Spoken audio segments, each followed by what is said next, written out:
mind. Yeah. All right, man. Welcome to another exciting installment of the Terrorisk podcast. I am joined today with Carmen, your beloved co-host, the people man. Thank you. I appreciate you for loving me. And there's also Richie, Hi, how's it going? the other beloved companion and associate. Invisible Nice hand. save. Invisible hand's a good description. Yeah. So let's see. The invisible hand's always jerking off screen. Oh, it's been a while since the last episode. I think it's been like a whole week delay. Fortnite. Yeah, but I had Game? I had a wedding to go to last Sunday. How was that? It was fine. Who got married? One of my old friends. From like Nice, years nice. ago. Fascinating material here.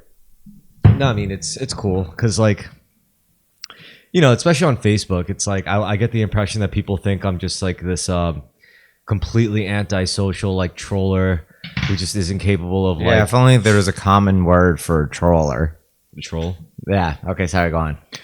No, I mean, it's like I'm sure it was like kind of like off-putting. It's like, oh shit, he actually knows normal people in his life, which is true. I do. So that was fun.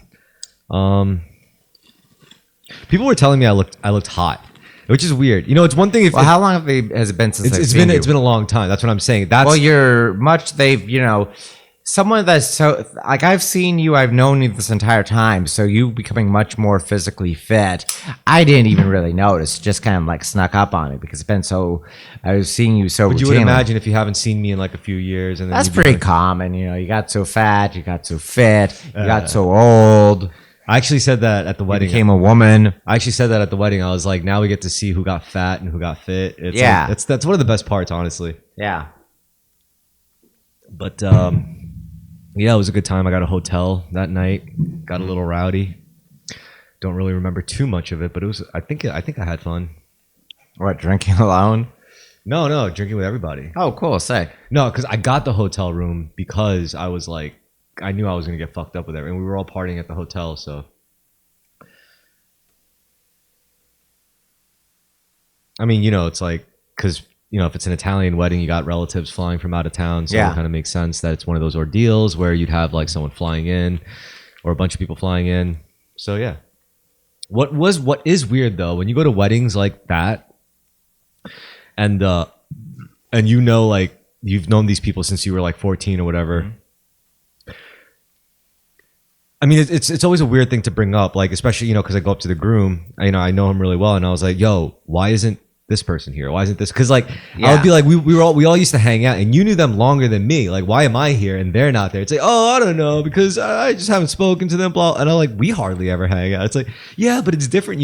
This is why I'm starting to think like, yes, you want to invite everyone you love and everyone you trust at your wedding, but I think there's also a part of it where it's like, I love him, but if I invite him to my wedding, he's just gonna like put off the vibe. He's gonna Yeah, it's very common. Like, especially with people who have gotten worse or off-putting.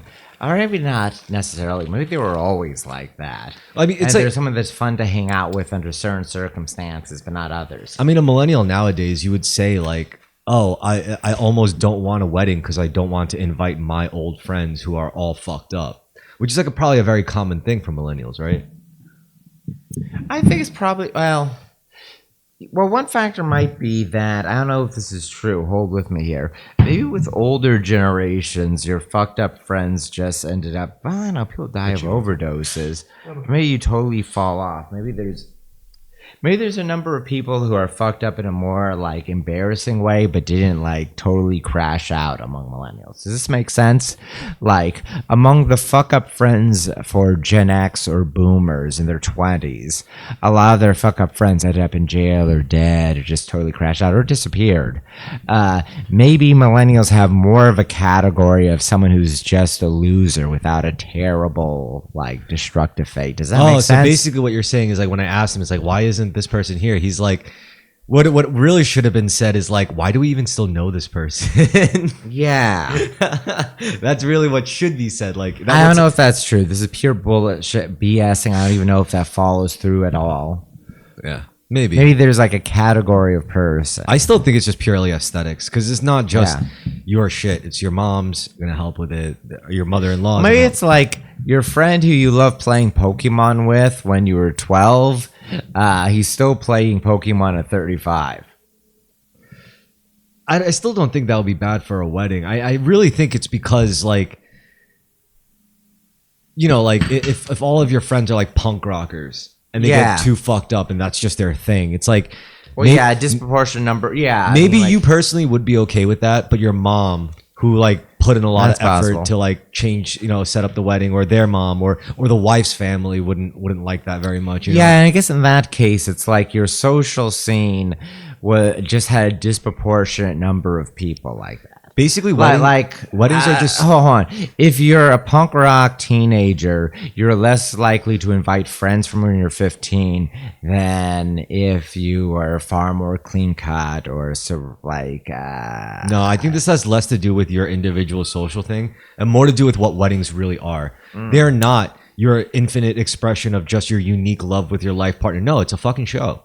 It's a It very much is a show for the family. yeah. So that being said, yeah, you're not Which going. is why untraditional vows, doing lightsaber fights at the wedding, these are all undignified things for them. Yeah, that's exactly what I'm saying. Which is why, I mean, let alone that, you don't want to invite your actual friends from like Dime Square to your fucking wedding where your family members are, while one of them is going to talk about how like the Third Reich had a point, or one of them's going to talk about how like they actually enjoy Kanye West's new cultural development, or they actually enjoy, like white men in a room more than black men in a room, like shit like that, like. Yeah, can't help themselves. I mean, certain people we could think of. I knew this. I know this is true because when I was at the wedding, I was biting my tongue a lot. There was because this also made me realize going to a normie wedding, I still had it in me to be a normie. Meanwhile, I was thinking like, if I had some of my other friends here, like it would be a problem. Like actually, I've been told this about me, that there are certain things you can't invite me to or you're concerned about. More so me in my 20s than now. Nowadays, less so, but in my 20s for sure. No, but definitely like at the wedding, I was actually way more of like an online Dime Square type person in my 20s. You know what was funny though?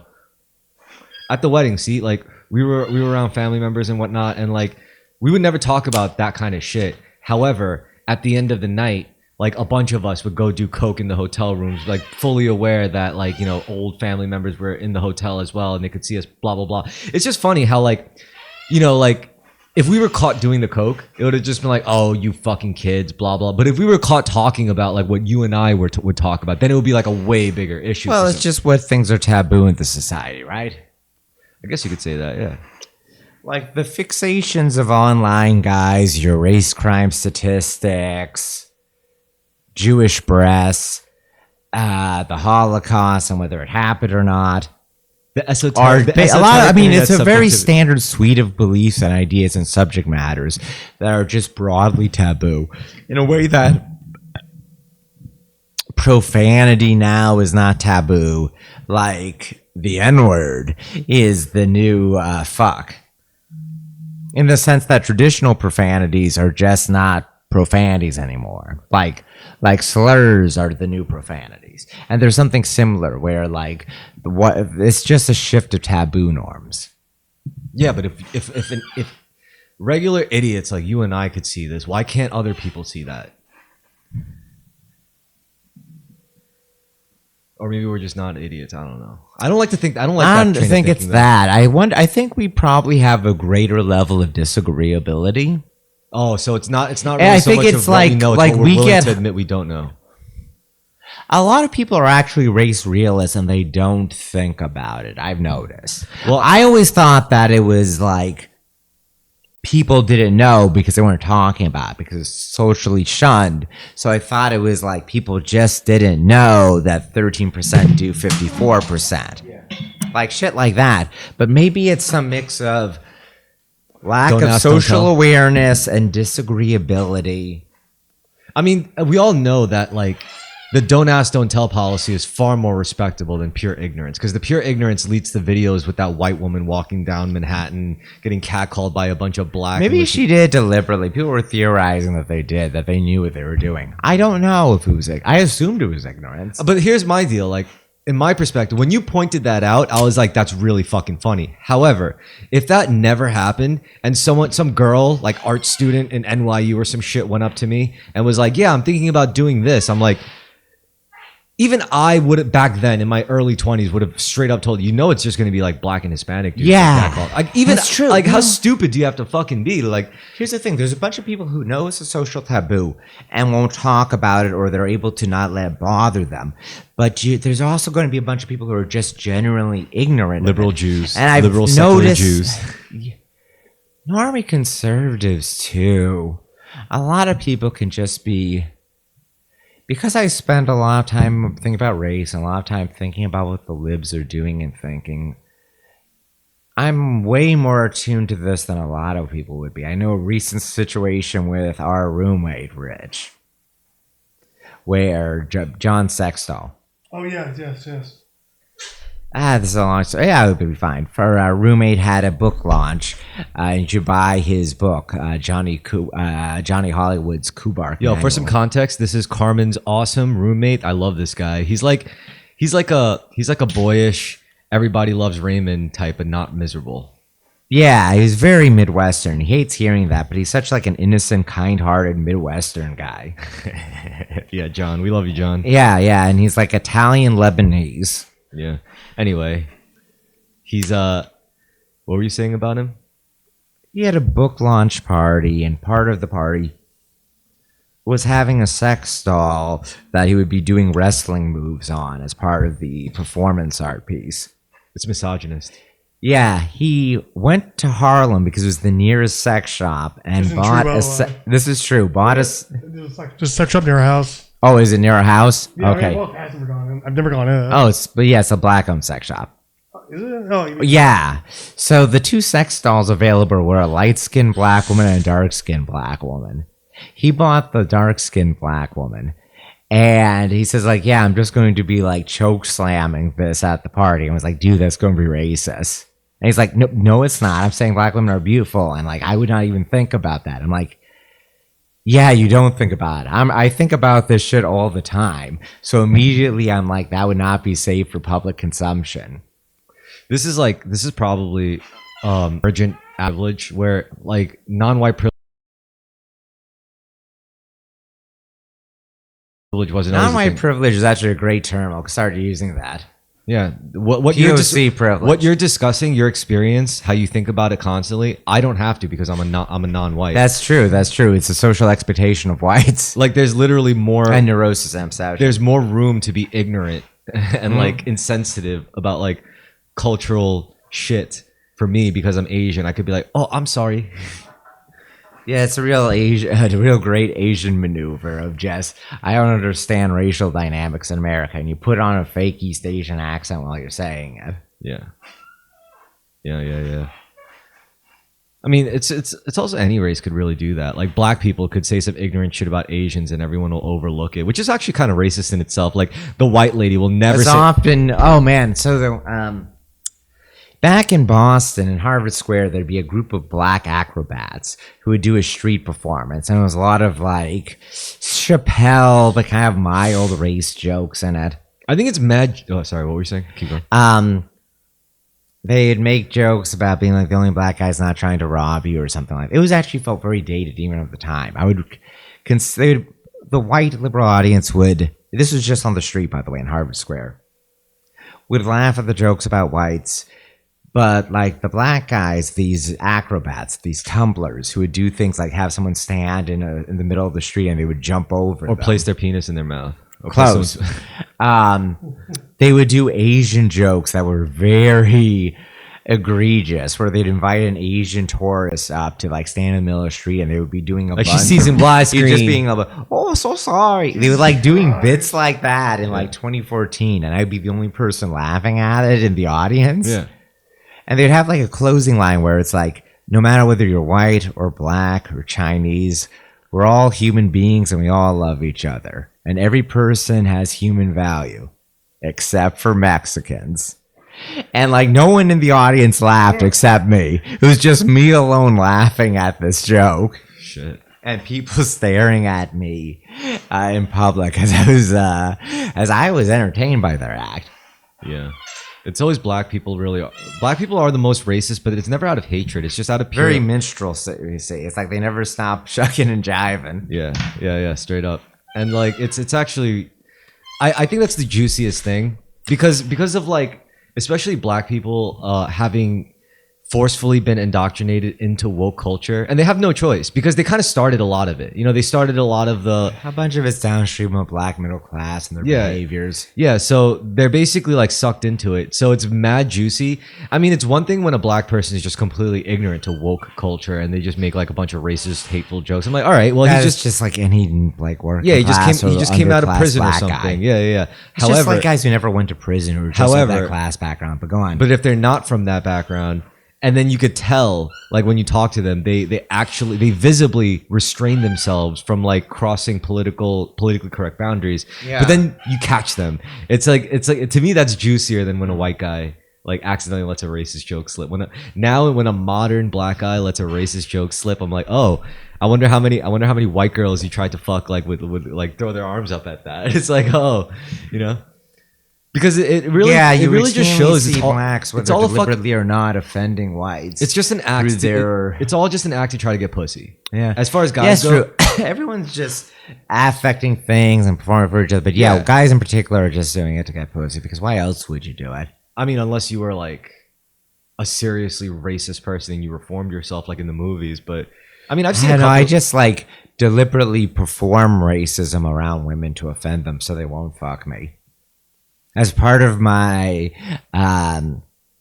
as a fake cell, I engage in a lot of deliberate behavior that's deliberately alienating to women, so I can then complain about being rejected. I think that's good enough to intrigue women to get them interested, but it's not good. It's not good enough to keep them around. First, you have to attract them with the racism, and then you keep them around with spirituality. That's how you do it. That's always the good selling point. Seriously, like women will be interested in you with the naughty shit. But they will not stick around for the naughty shit. They will only stick around for the good boy shit. And then when they start to pull away, that's when you pull out the naughty boy shit again. Then, you know, once you have them, then you bring out it's this interplay between both sides. But a lot of guys get stuck on one or the other. They keep playing the bad boy and they wonder why they could keep like attracting women, but they can't keep them. And other guys, it's like they've only had like 2 serious relationships in their life and then everything else is just nothing. The reason why is because they haven't reconciled the good boy and bad boy within them. I know I'm like really watering this down and like making it very like what's the word? And I've heard this take among dating subjects. We talk about dating a lot on this podcast. Yeah, I know it's tedious, isn't it? Well, not for me. I mean, I could talk about this all day. Mostly because like I feel like I do it just the right amount in my life. Like I don't date too much. I don't really care about it. But at the same time, this it's is like the perfect equilibrium of dating. You have a certain dating balance. Yeah, I guess so. I mean, don't get me wrong. Your Like, Tao of dating. I'm gonna have to like make decisions. Bringing Oriental wisdom to the modern dating market. You have to. Well, anyway, I think I'm gonna have to eventually make a decision, like as far as what I want to do with like my later adult years. Like, do I want to be married? Do I want to have a family? I don't know. Yeah. Do you want to have kids? Do you want to be in a relationship? I can. The question is, do I? Are you sure you're fertile? Yeah. Yeah. Nice. I don't know if I am, but sorry. Continue. What do you mean? Is that like a concern for you? No, not really. No. It's purely like a neurotic. I'm like the same. Well, I don't know if I'm concerned with it on a I should have my sperm count tested. I don't know. I mean, have you ever? Does low sperm count run in your family? I don't think so. Then there you go. Then you're probably good, Yeah. as long as you haven't like done anything detrimental to your junk. I mean, even heroin addicts seem to have trouble like not getting pregnant. You know, like Yeah, it's true. they Some could do probably it. younger too.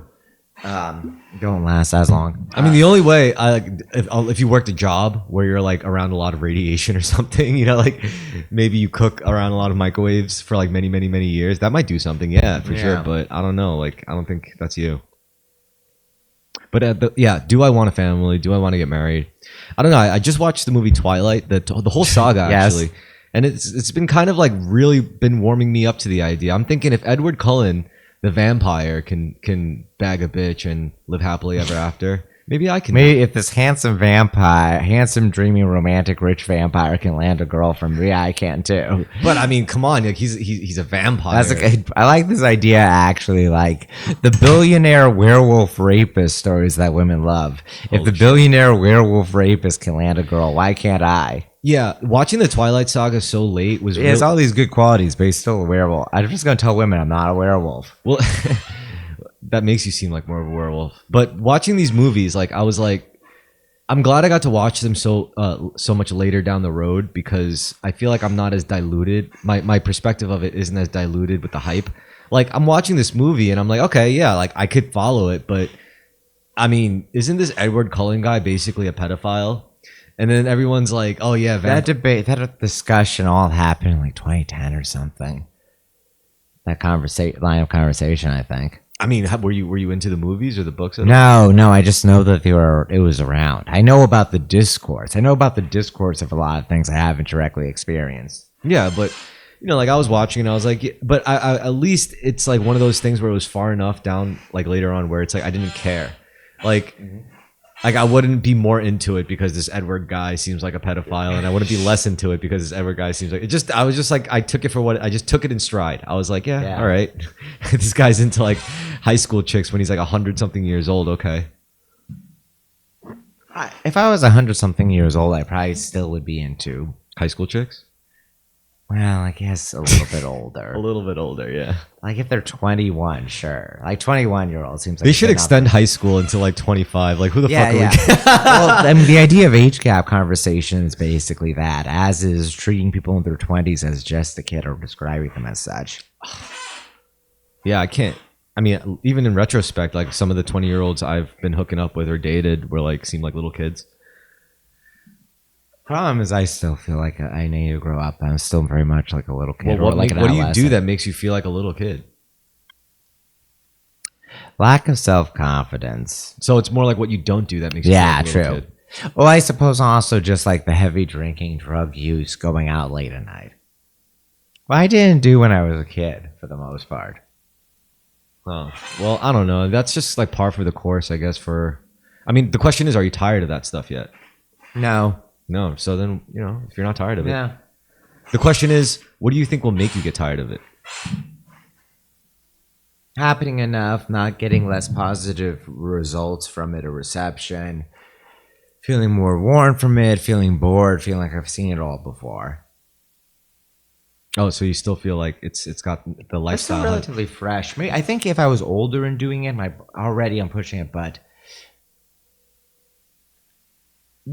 when you're younger and you recover faster from injury or disease or what have you, and you have more energy so you don't mind going out all night, it doesn't absolutely destroy you to have been out all night or whatever, or up all night.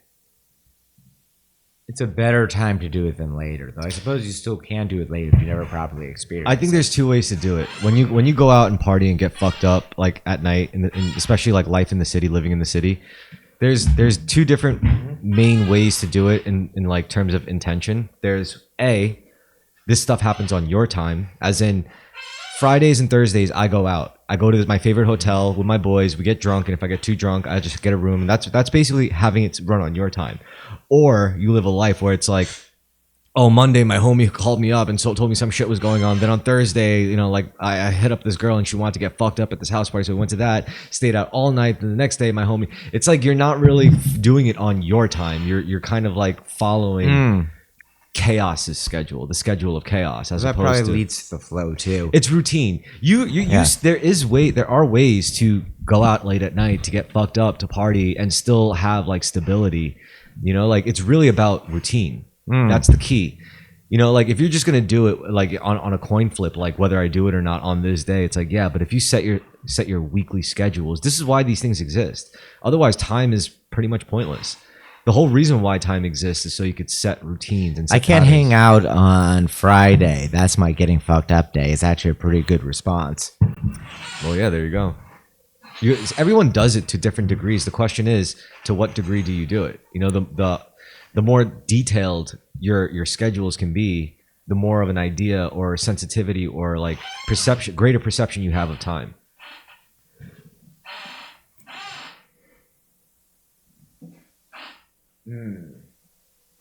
I mean, really, life is just manipulating time and space at the end of the day.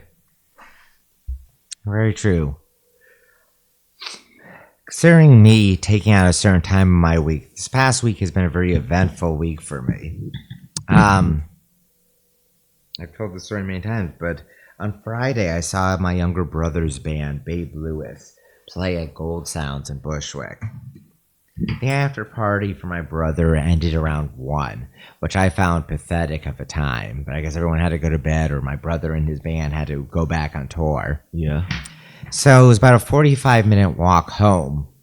I said I might as well bar crawl by myself and see what I find. Because it's a Friday. I had nothing to do at home.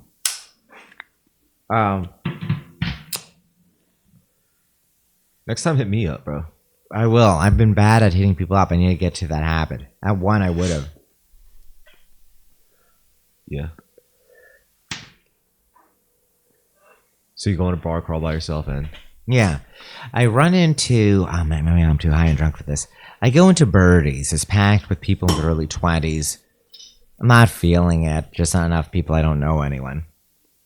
I buy a beer anyway, go in line for the long line for the bathroom. And as I'm coming back, I notice my friend Celsius is on a date there. His real birth name. He's a Fijian in his like mid-20s. I met him before, yeah. Yeah. He's like 21. I like 21. He's really young. Yeah, very young. He's also, I guess, half German too as well. That makes sense. I drop my beer glass in between him and his date. And I say, I'm sorry for interrupting, but Celsius, and I grasped his hand to shake it. I said, Celsius, thank you for saving my cat from that tree last week. And I turned to his date, and he says, I saved your what from the what now? I said, you saved my cat from that tree last week. Thank you so much. You're such a kind, nice guy. And then I turned to his date and apologized for interrupting and saying, I just love this guy so much. And she says, like, oh, my name's Armory or something like that. Or Armory. What's your cat's name? I said, Laramie. She said, it's kind of funny that my name's Aubrey and your cat's name is Laramie. And I said, yeah, I just love smoking so much. I named it after the cigarette brand. I said, I have to go now. Goodbye. And as I walked away, I heard them laughing. I noticed that the entrance that I was trying to leave out of was blocked because more and more people were coming in. So I had to double back and go through the back door exit. As I walked by them, I said, goodbye, guys. And I heard her say, you don't have a cat, you fuck. Oh. Well, he was just uncool. He didn't know how to play it. No, he was laughing. He was doing a great job with it. He played it off very well. He leaned into it immediately after he realized what I was doing. Oh. They were both very amused by it. But I was very proud of my performance here. That's cute. That's a cute story. I Some Bushwick things. As I'm walking home at like 4 a.m., I cross this seedy-seeming Latin club. And this woman in the doorway beckons, fat, busted, kind of older, like scantily clad, urges me in and says it's like $6 for a beer or $20 to dance with me. I say, no, I'm not interested in sex. I'm already pretty drunk at this point. I say, I just want to buy a beer. Yeah. It's obviously a brothel I walk into. Obviously. Yeah, buy a beer, sit down. Multiple women approach me, but I'm getting bad vibes from the whole place. Yeah, because they're like, what the fuck are you doing here if you're not going to like really hit Yeah, the I know. Probably really annoyed at me for this shit. Yeah, you're wasting space. I am wasting. I mean, barely You're wasting anyone was our then. hooker space, yeah. There's barely anyone in there, but yeah, I was wasting space and time. Well, it's because, yeah, I mean, if you have all the girls on the floor, it's going to be hot. Whereas, you know, they probably cycle through. I don't fucking know. I mean, because what I do know is, like, my dad told me that in Jackson Heights, Yeah. they have, like, it's littered with, like, brothels and, like, Yeah, they have things like U-Haul that. trucks set up. yeah, Yeah, I know. But what really interests me about it, I want to know who's getting the money. Like, what kind of people, what kind of guys are just facilitating? low-level gangsters. And I left before they tried bringing out the underage girls, if they would even do that. I just had that thought in my mind. In addition to me being rude, being in a brothel and not having sex, I'm just looking. Oh, I want to see what's going on here.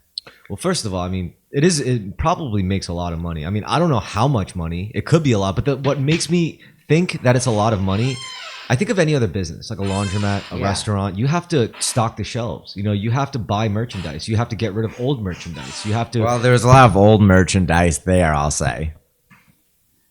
Yeah, but yeah, It felt like it was a really run down, shoddily run, failing brothel with all the older, fatter, more busted women.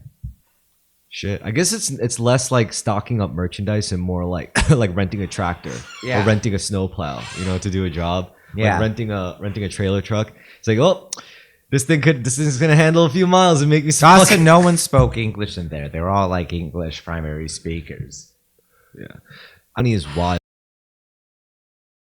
man. But I was thinking it would be a fun place because beers are only $6. Just going in with guys and saying, no, we're not interested in women. We're just having a conversation here. Probably get kicked out or threatened. Well, get ready to see more of that in that area. I'm serious. Yeah, I'm sure. Sex work's just gonna go up. And I'm not talking about that gay, fake internet, OnlyFans, quote unquote, sex work. No, I'm talking about real deal hooker shit. You know, like that's gonna go like back up to like 80s economics, yo, straight up. Anyway, as I left, this homeless old black lady asked me for $1. I gave it to her, and she asked me if it was my first time in there. And I said, yes, I had a beer, but I didn't have sex. And she said, what, you don't like any of those hoochie mamas? That's pretty funny. Was that like making a pass at you?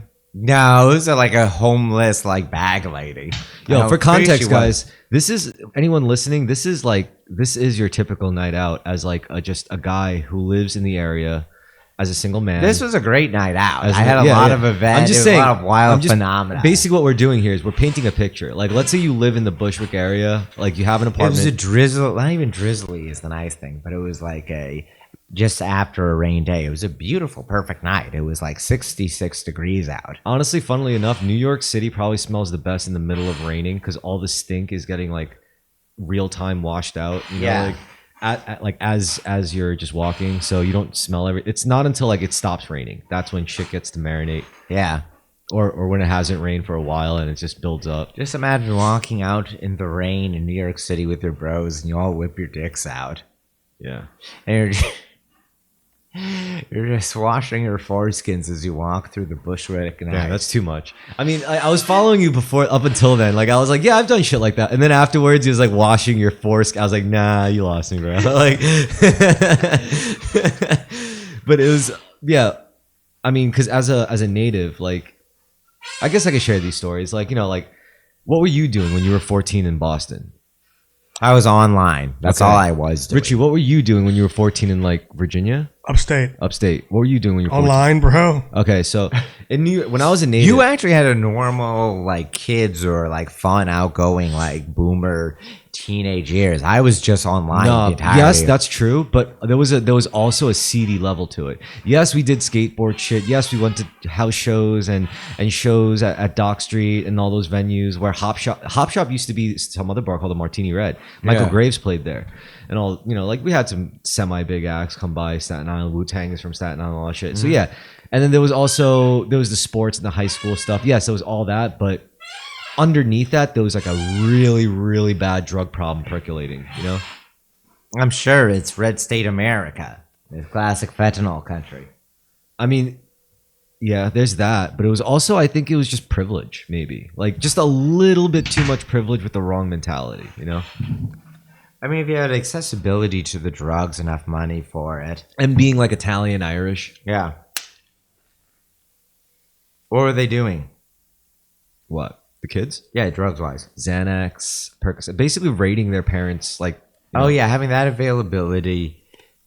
In general, how widely prescribed these drugs were. And since we lived like a stone toss away from the city, we also had access to the street shit and the street culture, like weed, PCP... crack cocaine, psychedelics, you know? So it's like, as a Staten Islander growing up, you just had access to everything. Some of my friends, straight up, got fucked up because they did Xanax and Vicodin since they were like 14 years old. Some of my friends got fucked up because they did like acid since they were like 13 years old. It's like, and they're two very different types of fucked up. Like, you could picture that, right?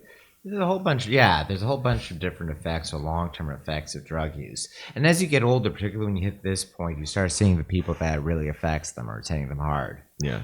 But aside from that, like, there was also like the sex stuff. You know, because like you have teenagers with like cars, sports cars, money, drugs. I don't know. Me and Rich are probably just gonna say we're envious of you for being teenagers and doing drugs, having sex, driving around in cars, as opposed to just posting all the time. Or at least I am.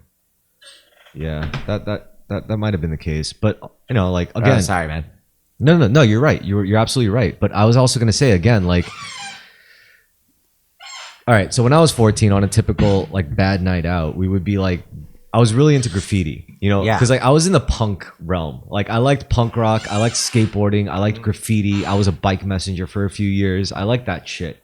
I like street, you know, the punk shit. And getting into that like made me get into graffiti a lot. Spend all nighters in the city, and that's when I was like 14, being a bad kid for the first time in my life. Yeah. Going out, spending all nighters till the sun rose in Manhattan, just writing on shit. That experience is what really opened my eyes to what New York City was really about, because you don't really know the city. Well, you're out at all night, at all hours. You're young. You're full of energy. Going And to you the also worst have, places. and you know, even though you have access to drugs, and I'm not saying it's not the case. A bunch of the time, I think, would I be wrong in saying a bunch of the time as a teenager, you just don't have enough money to buy drugs. Maybe you don't have the right connections. That's a good point. So, like a lot of it, you get to see the seedy parts because you're out. Let's say you can only get a few beers, right? You can't get really fucked up or whatever. You can smoke some weed, but you're out at 4 a.m. and you see drunks leaving bars, right? Yeah.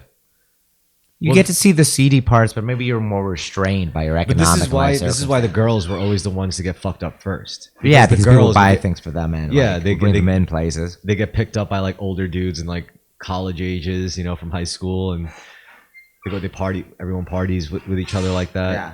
And that's another thing about the guys. It was like kind of a short draw for like guys in that year, because it was like, imagine Or you me. have to be charming. Like some guys can kind of pull it off, but Nah, dude, that's not it at all. Imagine being like 14 and competing against like 30-year-old dudes. Oh no, I wasn't talking about having sex with the teenage girls.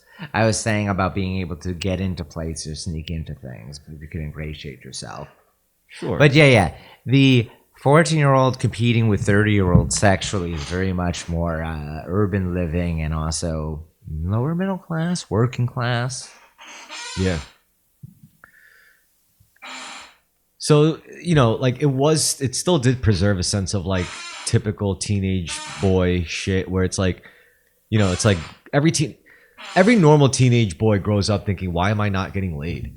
Like, why are all the cooler dudes getting laid? There might be a case where if you're from a more middle class or upper class background, your social circles and maybe levels of being cloistered or sheltered might make teenage boys more readily sexually compete for teenage girls. Does this make sense? That if you're not able to go out to the bars, you don't have the drug thing, your social life is just online at the internet. You're less concerned about a girl you have a crush on being scooped up by an older guy because she just doesn't get a chance to meet him. Maybe. Wait, you're saying the girl doesn't get a chance to meet, the modern girl doesn't get a chance to meet older guys? Or a girl from a more sheltered background. A girl from a more sheltered background? Like you're all out in the suburbs, so you can't go out as teens and hang out at bars. Yeah, those are like real suburbs, not like Staten Island suburbs. Yeah, exactly. That's what I mean. True. Yeah, because out here, it's like it's not. I've met plenty of like middle class people that would say, "Where do you even get the opportunity to meet an older person when you're 15?" Because their lives are just school and home. Yeah. Whereas if you lived in Staten Island, it's like, oh, I could just go to Brooklyn. Yeah, exactly.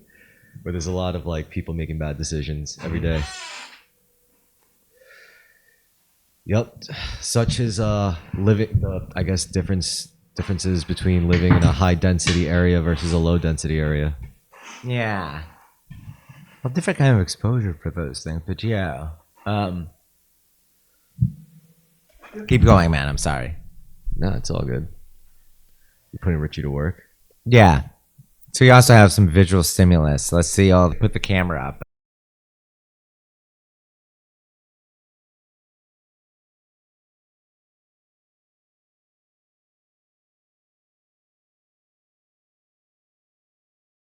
Rich on the other one. Jarvis, pull up child porn. No, this is basically what I'm doing if I'm a little bit bored or whatever. Like that's evil Tony Stark. Yeah. Really doxing yourself here. Jarvis, pull up FBI crime table 42. Wait, who's doxing themselves? Carmen's doxing himself. Yeah. Pull up my latest photo. Yeah. Put it on the it is on the full screen. Yeah.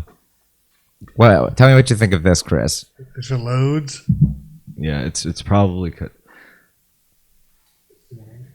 people with AIDS Street. Yeah. People with AIDS Plaza. And I said, I went to the place where everyone knows you. That's so funny. Dude, AIDS is becoming a thing. Because I think it's been long enough where it's like funny to joke about, apparently. Well, a big factor is PrEP. The existence of PrEP basically prevents the spread of AIDS. So now it's funny. Yeah. Yeah, PrEP mainstreamed AIDS jokes. They put it within the Overton window. I saw it in like White Lotus once, season 1. He was like, they made a joke out of like, oh, didn't you hear your dad actually died of AIDS? And the adult son was like, what? He's like, yeah, your dad had a secret life. I thought someone would tell you. It's why I never told you as my nephew. But yeah, your dad had a secret life as a gay man, and he had AIDS, and he died of AIDS. Back then, you wouldn't want to tell anyone you had AIDS. Yeah. Unlike today, where you shout your AIDS. Oh, what do you think of this car I found in Bed-Stuy? That's good. I should do that to my car. Yeah, you should. Actually, that's a great idea of just being clearly not Indian and just having Punjab written on Like your just car. the V8 ripping down, and like I go to Indian neighborhoods, they're looking, it's like, yeah, and I get out, and they're like, what the fuck? Yeah. Oh, dude, I got to tell you about my new addiction. Okay, tell me. So after the wedding, I felt like shit. Yeah. I was like in bed for a whole day, and I was scrolling like briefly, and I got hooked onto these like really low quality, meme quality almost Chinese soap opera dramas. Yeah, that sounds pretty awful, but go on. Dude, I don't know why. I was just like, they were so bad, but immediately I saw it, I got hooked. It was like, this one was about this husband that married this rich wife, and she didn't give a shit about him. And then one day he decides to leave, and then she starts to give a shit about him again. And the premise is literally just that. And I was like, I couldn't stop watching. And I was like, holy shit, I wonder if she's going to give a shit about it. Of course, she gave a shit once he left. So that teaches me that if you're a man and you're married to a woman who doesn't appreciate you, just leave, and she'll start to appreciate you. Perhaps, or maybe she'll move on, or the relationship will break up and end. That's the realistic. More likely thing, yeah. But it was Okay, just, how about you were just driving down the highway and you were doing something called dual stick shifting? what's that? You tie a string from your stick shift to your erect penis, and you're just jerking yourself off as you switch gears. It's not that efficient though. Yeah, Sometimes it sounds like a terrible inefficiency. sometimes I just be chilling on fourth gear or whatever. That's your dual shock controller. That's how you know you're a real car guy, is you'll never get roadhead. Like a girl will be trying to suck your dick, and then you're just constantly bumping into it, shifting gears. It's like, sorry, Yeah. babe, I gotta get the clutch catch. You know, like I gotta get the ref matching right. Like, it's like, you know what? We'll just wait till we get home. It's like, all right, fine. And you drive extra fast, and then crash and die, and then you never get your blowjob. That's Yeah. why you haunt the earth as a ghost with an erect, ghostly penis. Haunting the If you interstate. die with an erection, you're constantly a horny ghost. Yep. So it's not worth it. Don't attempt roadhead. If you die with an erection, you become a horny ghost who's walking around with a ghastly erection at all times. I mean, that's got to be like one of the first things people would do if they get a self-driving car. They're like, yo, we got to fuck while the car's driving. I think if you're the type of person to have a self-driving car, you might not be likely to be in a relationship. Why? I was trying to make a nerd joke, but I don't even know if that's true. Or just being like a tech bro kind of. No, maybe thing. that was true at one point, you know? Might be a while until self-driving cars are fully implemented or fully normalized. Or we'll see. We'll see. Um, I hand you a box of tissues for when you blow your load, man. Little Bow Wow. Mm-hmm. God damn. In a Tesla. I guess a dual stick shift would be like a girl was jerking you off and she was also shifting gears for you. Yeah, but who's gonna steer the car? Oh yeah, you steer You're the car. steering the car and she's shifting It's so gears. stupid. Yeah. Thanks, I'm glad I came up with something even you said was stupid. Even me would say that's stupid. Yep. It's that stupid. These are photos of a Greek restaurant I went into. It was this weird goth club, but a Greek restaurant. There Yo, was do no- Greek people have like gaudy, tacky taste, or do they? Yeah, they do. Incredibly so. Yeah. What about Persians? They're incredibly extremely so. so, yeah. These are like the most tacky people. These are all the gold chain race, Armenians, Arabs. Okay, Indians, frankly. Like, what are the people with the gaudiest taste? Oh, I met this New Jersey Indian American guy. Nice. And he was as Indian as possible and as New Jersey as possible, but he was also a decent guy, but incredibly irritating. Oh no. He was like kind, but imagine all the irritating points of a Guido combined with an Indian. I met a Jewish guy like that. And he's just a huge dork. He was like a huge dork. Is he who was- short? yeah, short. Yeah. He was like 5'8". He was a new metal fan. Gold chain. Was talking to me about new metal shows and like Fatal Cradle of Filth that he had gone to. I'm gonna have to steal another one of these sour. Go ahead, have another one. It's a Radler. It's a beer lemonade for summer. It's a summer sipper. You sit out on your front porch and you watch the slaves be whipped while you drink these beers. Oh, that's nice. Yours is better for a bottle opener.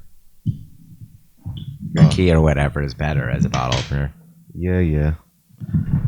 No, I mean, this is a really shitty... What? Can I try Rattler? Yeah. Rattlers. Okay. So,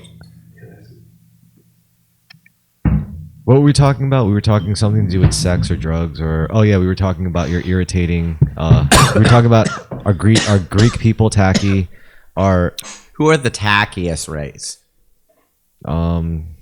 Let's You rank said it them. was- Let's rank the tacky people, the tacky ethnicities. Balkanoids entirely. Balkanoids are all I think like tacky. old Asians are pretty fucking tacky.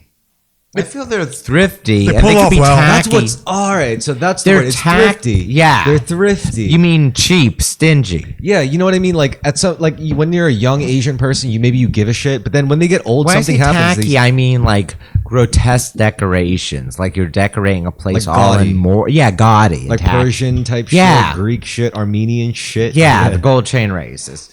It's like, why are you driving like Asians can be lame, but like rich old Asians don't do the tacky things gold chain just, race if anything, does. it's boring. It's never really like Yeah. out there. I think they pull off pretty well too. The old I think like Asians. Russians, Jews do it a lot. Oh, Russians could be tacky. Russian Jews, yeah, Russians in general, Russians in general.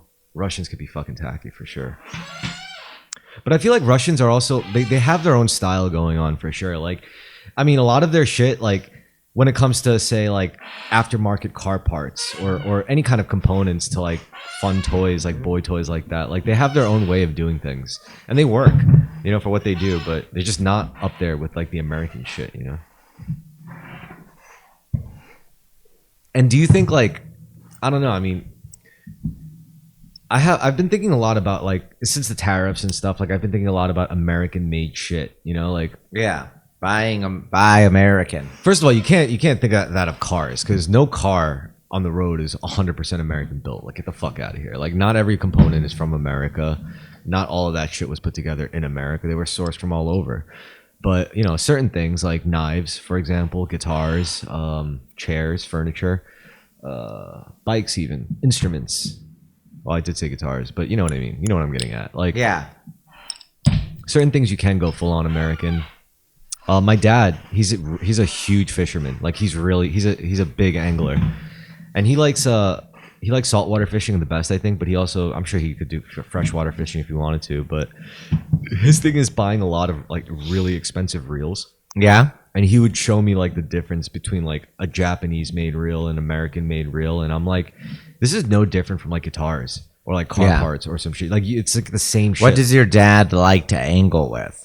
Everything. Like he that's why he can show me the differences between it because he gets like a bit of everything. He likes American built Hardy reels, and sometimes he likes like really high tech like Japanese or Korean made shit, which costs them like a few grand, shit like that. Like, and then again, like to me, it's like no different than say like, I don't know, some of the shit I'm into, like bike parts and stuff.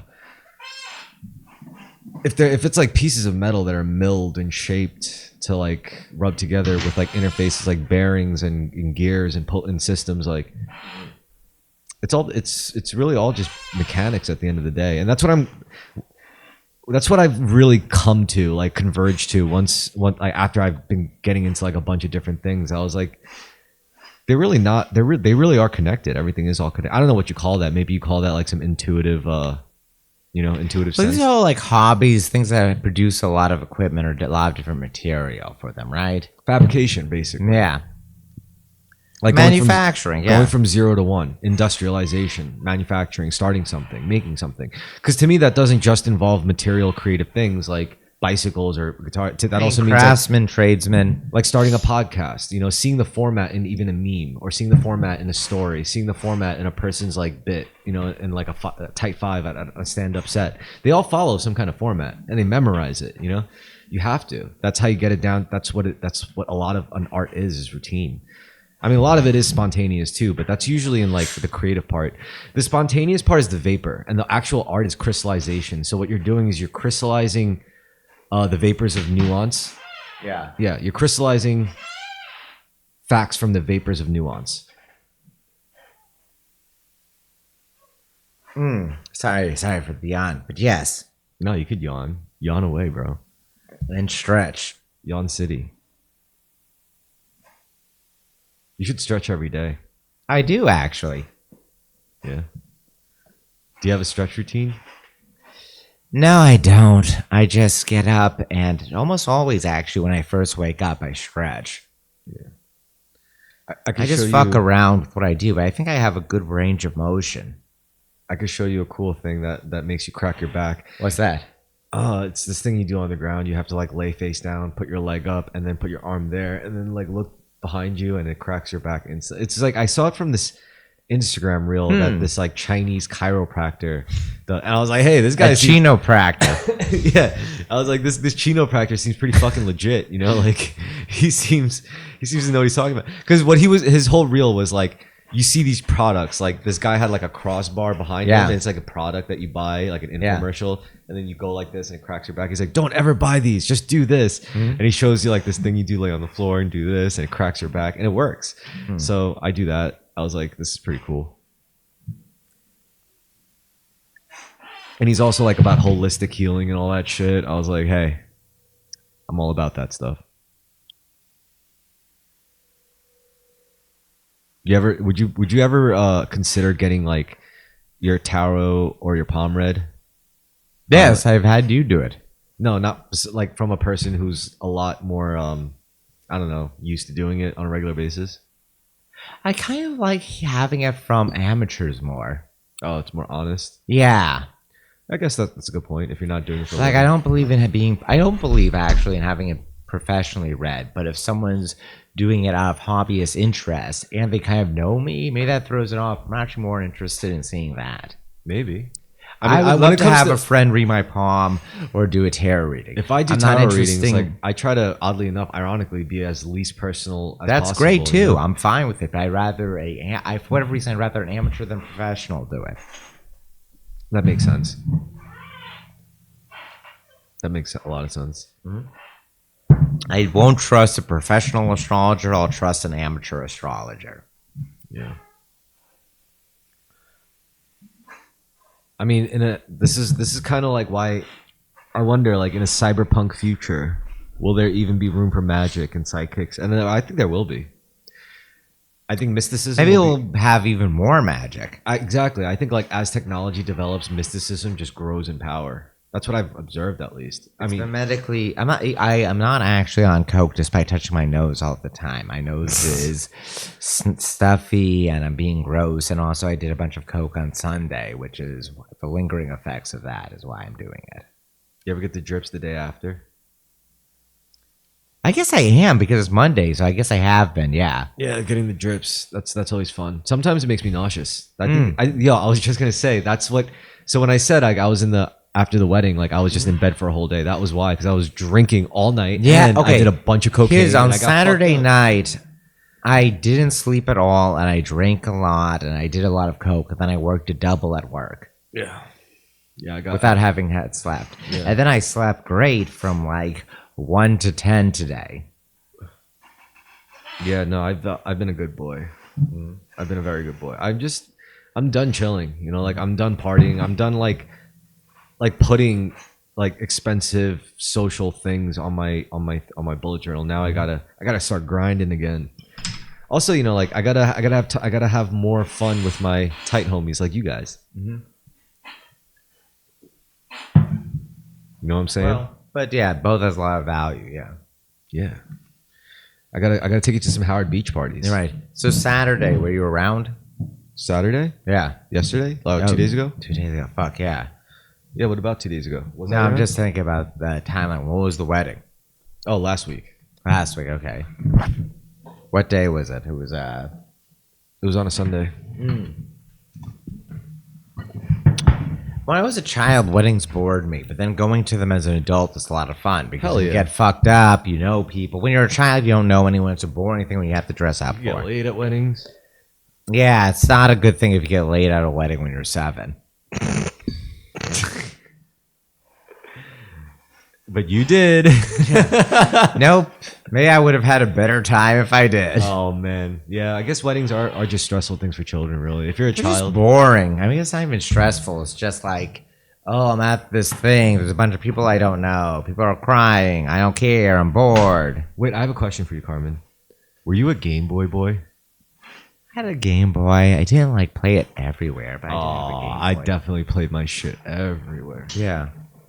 I lost a lot of valuable time as a youth playing my Game Boy when I could have been reading books. Yeah, I mean, a huge amount of my life was spent by video games. A huge, even bigger amount of my life has been spent posting. You know what? I will say this though. When I was a young boy, Yeah. that was around the time Game Boy just got good. Obviously, Game Boy were around before I was born. Like they had the big fat gray original. But Game like Boy. a Game Boy Advance, yeah, is much better than a Game Boy Classic. Basically, when I was really young, like You in can my talk about formative Pokemon, years, but I thought Pokemon always kind of sucked. I mean, when I was in my formative years, like those games were still very simple. So Yeah. even a book can retain a child's interest in those years, you know? So I still read a lot of I like used to, bad writing or kind of crude writing. I didn't care about it when I was a kid, you know? Like bad prose did not bother me when I was a kid.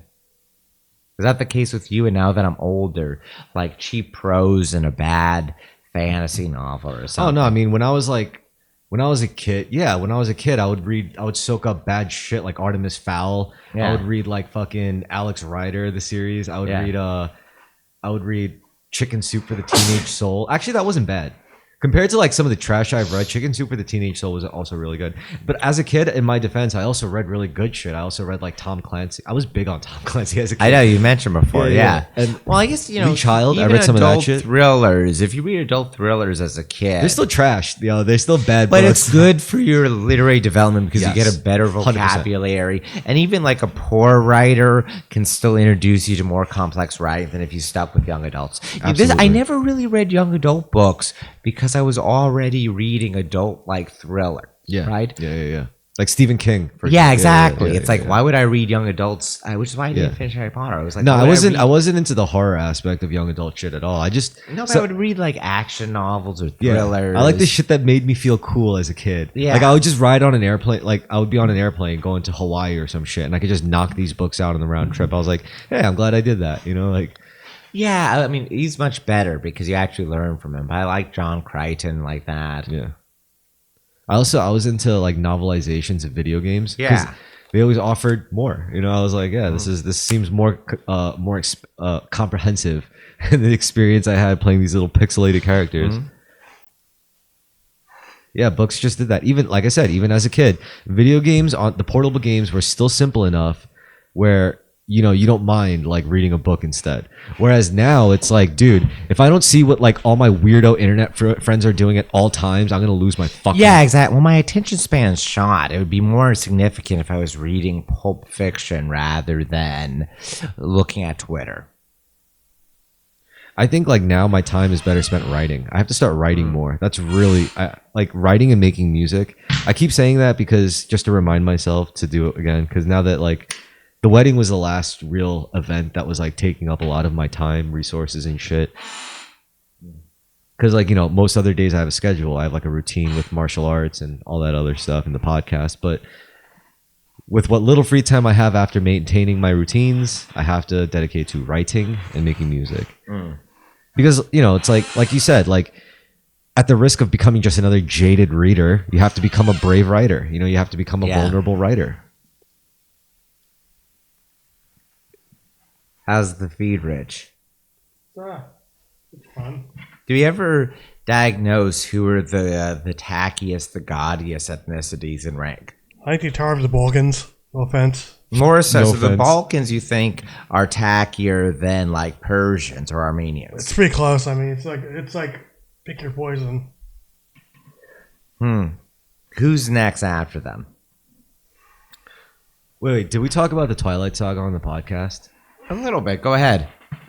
We talked about it though, right? Yeah. There's not actually, you know what? There's fucking nothing more to say. I don't even know if I regret watching it.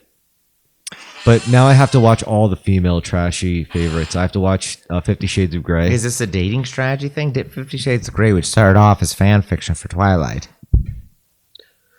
I don't know. Netflix is just really focused on like love shit right now. I could get a vibe. There's like I don't know how else to describe love it. vibe shift? No, there's just a sense that it's like as if there's a dungeon master to the whole Netflix like algorithm. It's an algorithm that's being targeted at you. So yeah. No, but there's the shit that's targeted at me, yes, but there's the stuff that that's on everyone's thing and that everyone is geared to talk about to kind of give the illusion that it's not just geared towards you, you know?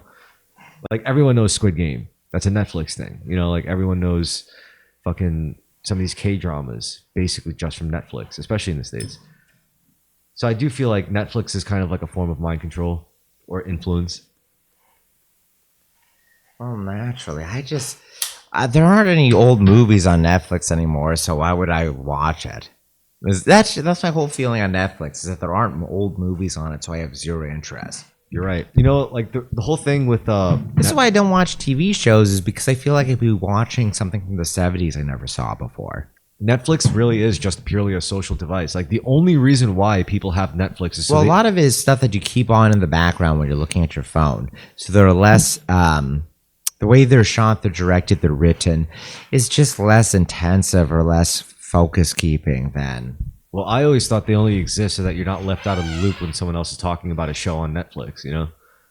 There's that too. That's really all I've ever seen like Netflix was good for. It's like, oh, you didn't see Stranger Things? Oh my God, you got to get Netflix to see Stranger Things right now. Because they know once in a while they have these flagship titles that everyone socially will want the validation of having seen. And you only get that from Netflix. You don't get that from other streaming services. Even though other streaming services give out objectively better content for your money, Netflix still has this cultural grip. Yeah. And the actors know that too, and they play into it. I just don't fucking care about Netflix shows. I don't even know where the money's going with all these original productions that cost so much. No, me neither. Netflix shows are really, really, really terrible. And the only good ones they have are ripped from like, they're basically all rejects from other studios around the world. And it's like, we don't want this shit. And Netflix will be like, we'll buy it. We have people that'll watch it, you know? That's why people like in the industry like Netflix is they're giving actors work. Yeah, I suppose. I don't know. It's all just foreign and alien to me at this point. What's the oldest movie you like? The oldest movie? Yeah. That would probably be shit. Like Gone with the Wind. I really like Gone with the Wind. That's a good choice. This isn't a joke, but Birth of a Nation. When was that? Like 1914? Rich, look up the year for Birth of a Nation. You got it. Also, give me your oldest movie, Rich. Or general range. Yeah, I've seen some silent films out. I've seen some solid films that I've enjoyed. Like what? Face in the Crowd. You seen that? Yeah, Facing the Crowd, yeah. Good choice. I think 1915. When was the Face in the Crowd? It'd be like 9:30 tops. That's at the very end of Silence, if it was.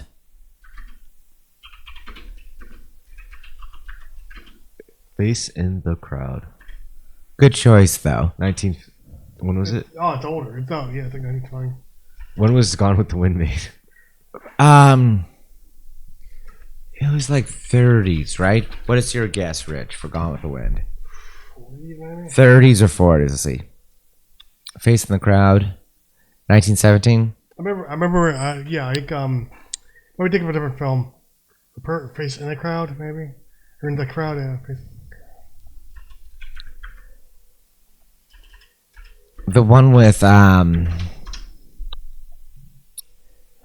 with the one with Andy Griffith. It's really fucking old.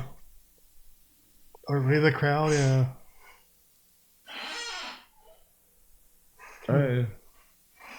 Yeah. It's sorry. What year is it? It's 1928. Okay, 1928, reasonable. I like The Trial. Yeah, Trial.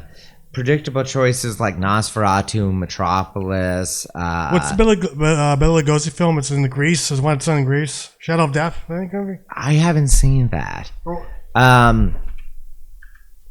What's the Vampire. oldest like? Gone with the Wind is 39. And that's the oldest thing you like, right? Like as far as what you could watch on a television screen. Gone with the Wind is 39. Yeah. All right. For me, yeah. I was saying like Honestly, I think the oldest thing I regularly watched was Looney Tunes. Like the yeah, obviously Yeah, because it's easy to forget those are from like 30s through 50s.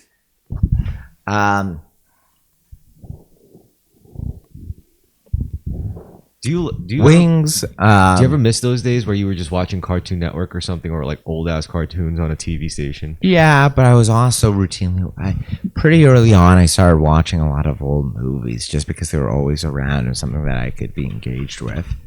I felt sophisticated for watching. Do you like gangster movies? Yeah, I do. Have you ever gotten into Korean gangster movies? Yeah, somewhat. Some Chinese Hong Kong stuff I really like.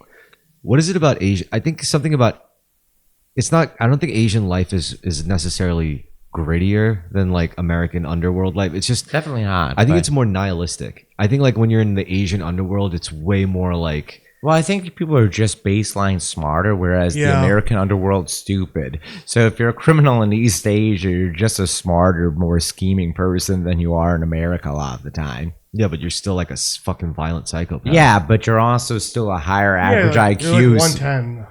So like so basically like East Asian gangsters are just smarter, so they're doing less stupid shit. Yeah, but they're still like terrible people. Yes, exactly. I know. I'm saying that it's more grandiose as a result.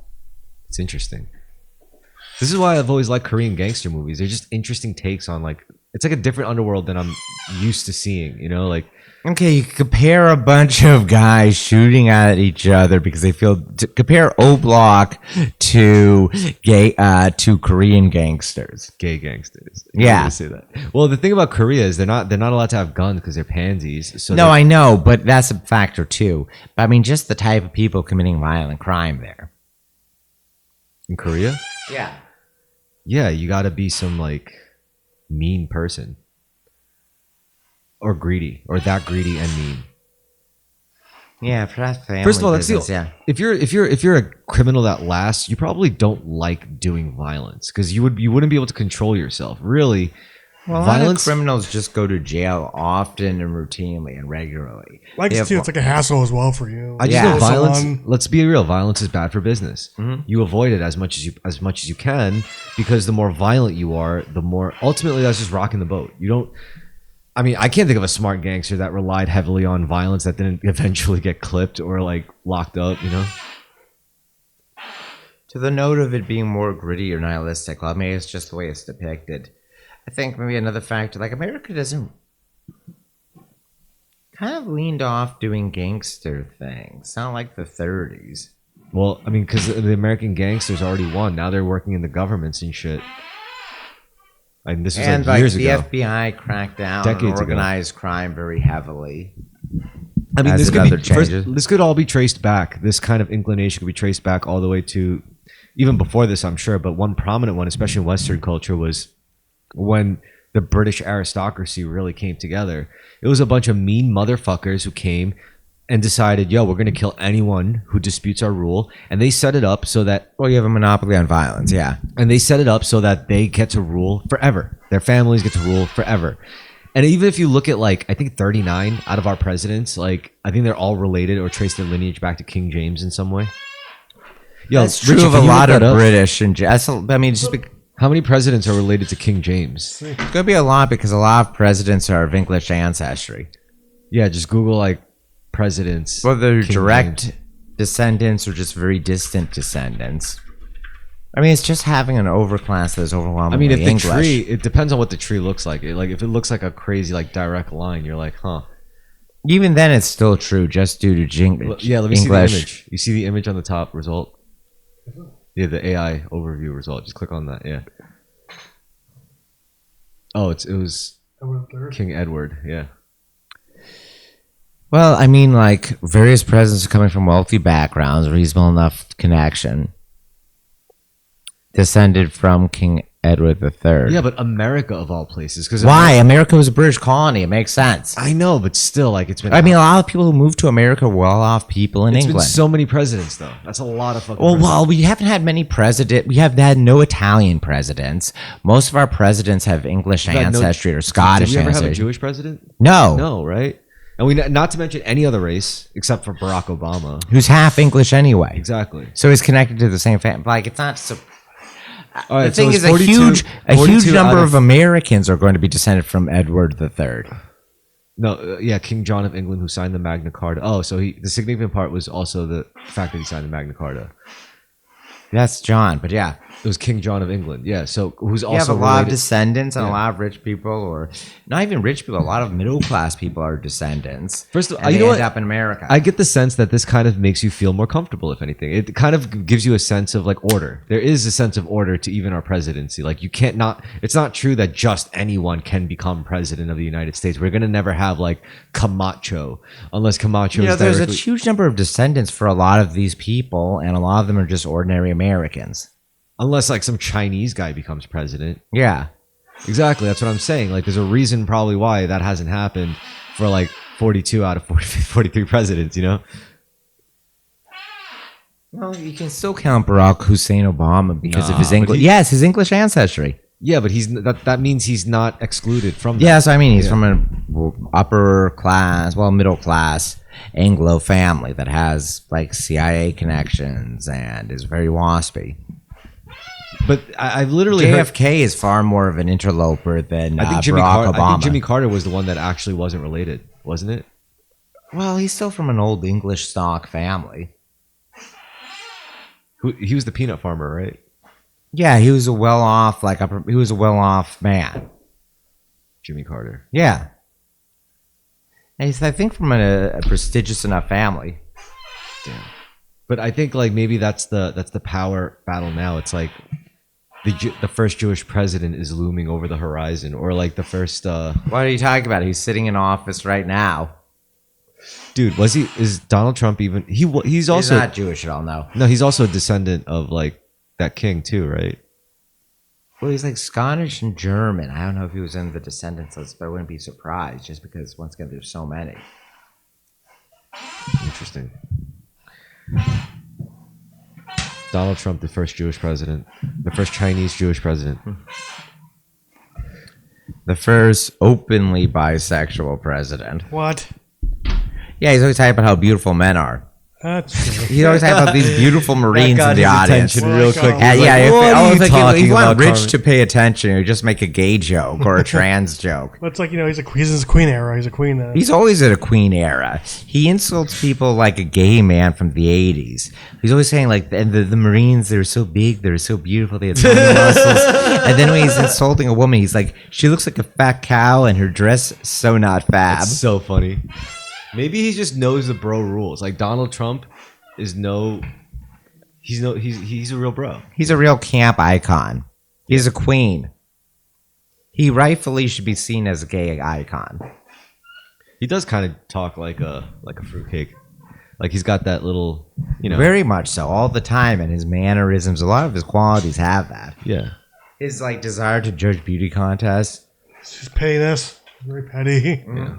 And also Petty too. what I think Donald Trump is like, at least personally for me, he was so good at was picking the right enemies, because Yeah, I didn't like anyone he ran against. You know, like I hated them all. I was like, fuck you, fuck that you. was the base that he had himself surrounded by.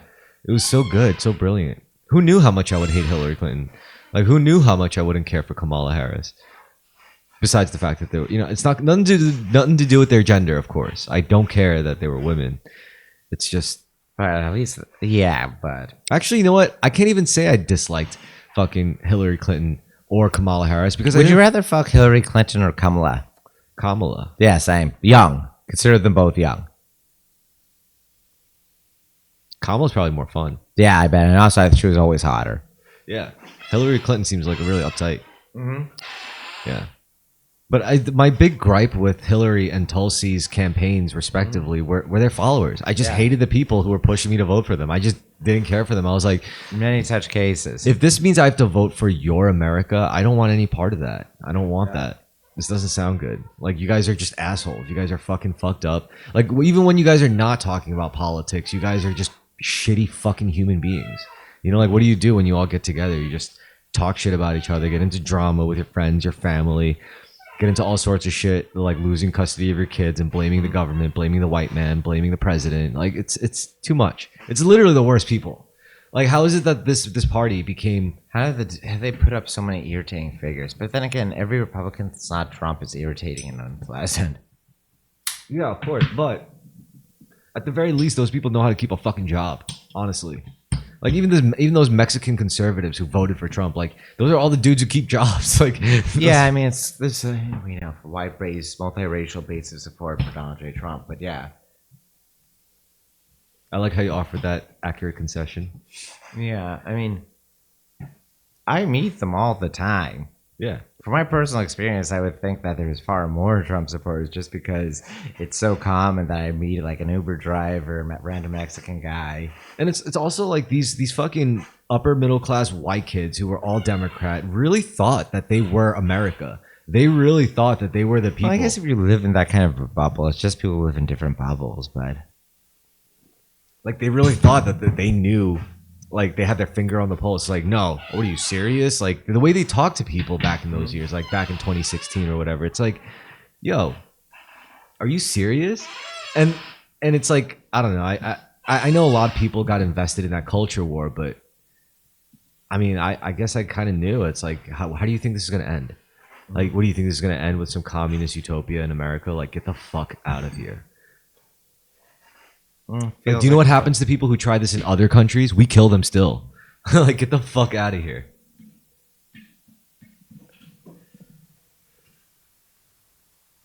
I don't know. Maybe you feel differently. Maybe you feel these leftists will have their time in the sun, but I don't know. I mean, they're good at institutions.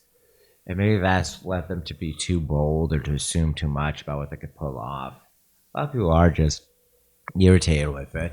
They don't realize how irritating they are to a large number of people. Perhaps mass media exposes more people to them. I don't think it's also irritation. I think it's just it's also exploitation. You know, they could be so exploitative when it comes to certain things, mostly to do with your emotions. But, you know, you could argue that the only reason why the conservatives were so bad and vulnerable, like bad at it and vulnerable to that kind of exploitation, is because Republicans believe in shoving your emotions down or whatever. The Reaganite idealism. I don't know. They really expose their emotions all the time now, Sure. which I can relate to. I certainly do. Sure. But yeah, you know, it's only 4 more years of this. I don't know. I think life's been okay. I have really no complaints. My life's been pretty great lately. Good. It's been very event-filled, a lot of free-flowing wild adventures, one thing leading to another. Honestly, I am excited to just do nothing. I've been doing too much the past couple of months. Like, I didn't think like it's already like close to half the year. I thought I would be like having this just easygoing like machine setup, this well-oiled machine, but it's Feels just. like it's been a fun year thus far for me. It feels very event filled. I mean, that's Very what I'm hopeful. saying. Look, I don't regret it. As I kept listening to Ye's new single, I felt pumped up for the summer. It's the song of the summer. HH, Yeah. is that what you call it? Yeah. Kanye West's new HH original mix. Yeah. It's a song of the summer. It's inspiring. I hear it. I get pumped up. Yo, Rich, you want to put up like 2 seconds of the song? Just to, Yeah. I want to see what the copyright YouTube claimed. I want to see what the YouTube link looks like. Does it work on YouTube? I don't know. I think it's not on YouTube. I think it's on Twitter. Yeah, go to Ye's Twitter. Mm-hmm.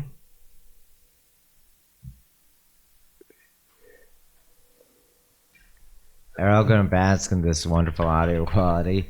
He has it. Yeah. Hopefully, he has it pinned. I like how you just typed "Hail Hitler." Like That's what's going to bring it up. Heil Hitler. I mean, I gotta know. I'm already on the list anyway. Ever Well, of since course I we don't- all are. It's just a question of whether the video gets taken It's a down. huge or not. list, probably. Yeah. Wait, what'd you say? It's probably a really huge list. I think that's the most bizarre development in culture so far yet. Black Nazis. Like, I don't find that bizarre. It was always percolating under the surface with a bunch of hotep or something. It's just that mass media allows a lot of things that, like there was flare-ups in the 90s of this kind of shit. And Not kind of really? got stopped. Black yeah. Nazis? Yeah. Not black Nazis directly, but like black anti-Semitism. Like there's yeah, a but lot I'm of saying big like part of- now it's like just straight up like gloves off, branding adopted. this kind of shit of like loving Hitler among black dudes, like black Hebrew Israelites, Nation of Islam guys, Louis Farrakhan, they've been doing it for a long ass time. It's just that a lot of people didn't know about it. Then. All right. Let me ask you guys. This is only Kanye's only shocking if you're not familiar with Black American culture. Let me ask you a serious question though. If you had to design the flag, if you were commissioned to design the flag for the Black Nazis, and you had two choices, would you have a black flag with a white? No.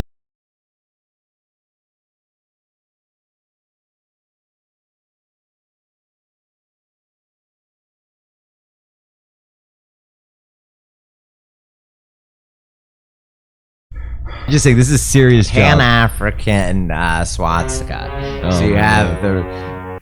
the I'm not racist anymore. yeah, Yo, turn the exactly. volume a little, like turn it down to like a third.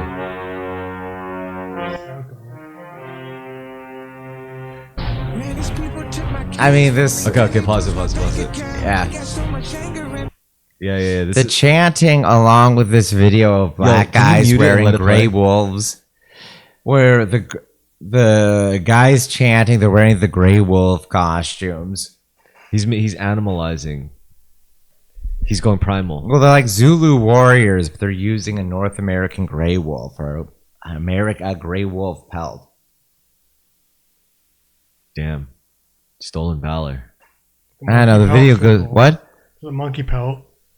Well, as opposed to a monkey pelt. That's Chinese as hell. Or a lion pelt, they're wearing these wolf pelts.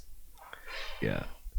Kanye West should have been the one to direct Black Panther, not whoever the fuck they got. They got a white guy to do it, right? I don't know. I think it was a black guy. I forgot. Ryan Coogler. Oh. I kind of wish Woody Allen. Ryan Coogler. Imagine if Woody Allen, he just makes it a Manhattan set. This is his MCU debut, directing Black Panther. Oh man, that would be really funny. Yeah. Oh god, Woody Allen doing any MCU movie would actually be really tight, or any Disney movie for that matter, or any movie. Yo, I keep seeing this one Twitter comment that's like repeating over and over again. You got to bring Weinstein back What? because these girls are busted. Yeah. That's so fucked up. Like, It's that's true. Yeah, it's fucking true. It's one of those fucked up things I've ever heard, though. I was like, holy shit. I mean, could you imagine reading that? Like, coming from, like, the 2014 whatever year, then you're like, what the fuck? That's all so true, though. It's a Pyrrhic victory, as they say. You should have been able to jack off into that plant. That's all they had to do to keep hot women in film. Yeah. I bet you imagine. What if we all just broke into Hollywood offices and we all jacked off in different potted plants around the office to replicate it in this cargo cult manner? Could you imagine if Harvey Weinstein secretly like just had that smirk, getting arrested, going to prison? He's like, little do they know there will be unforeseen consequences for this, and then everyone's like, yeah, get out of here, you piece of shit, you fucking scumbag. And then it's like a decade later, it's like, oh, this is no good. Yeah, imagine how many guys P. Diddy is grooming in jail right now. Oh, he's in heaven. Yeah. The diddler.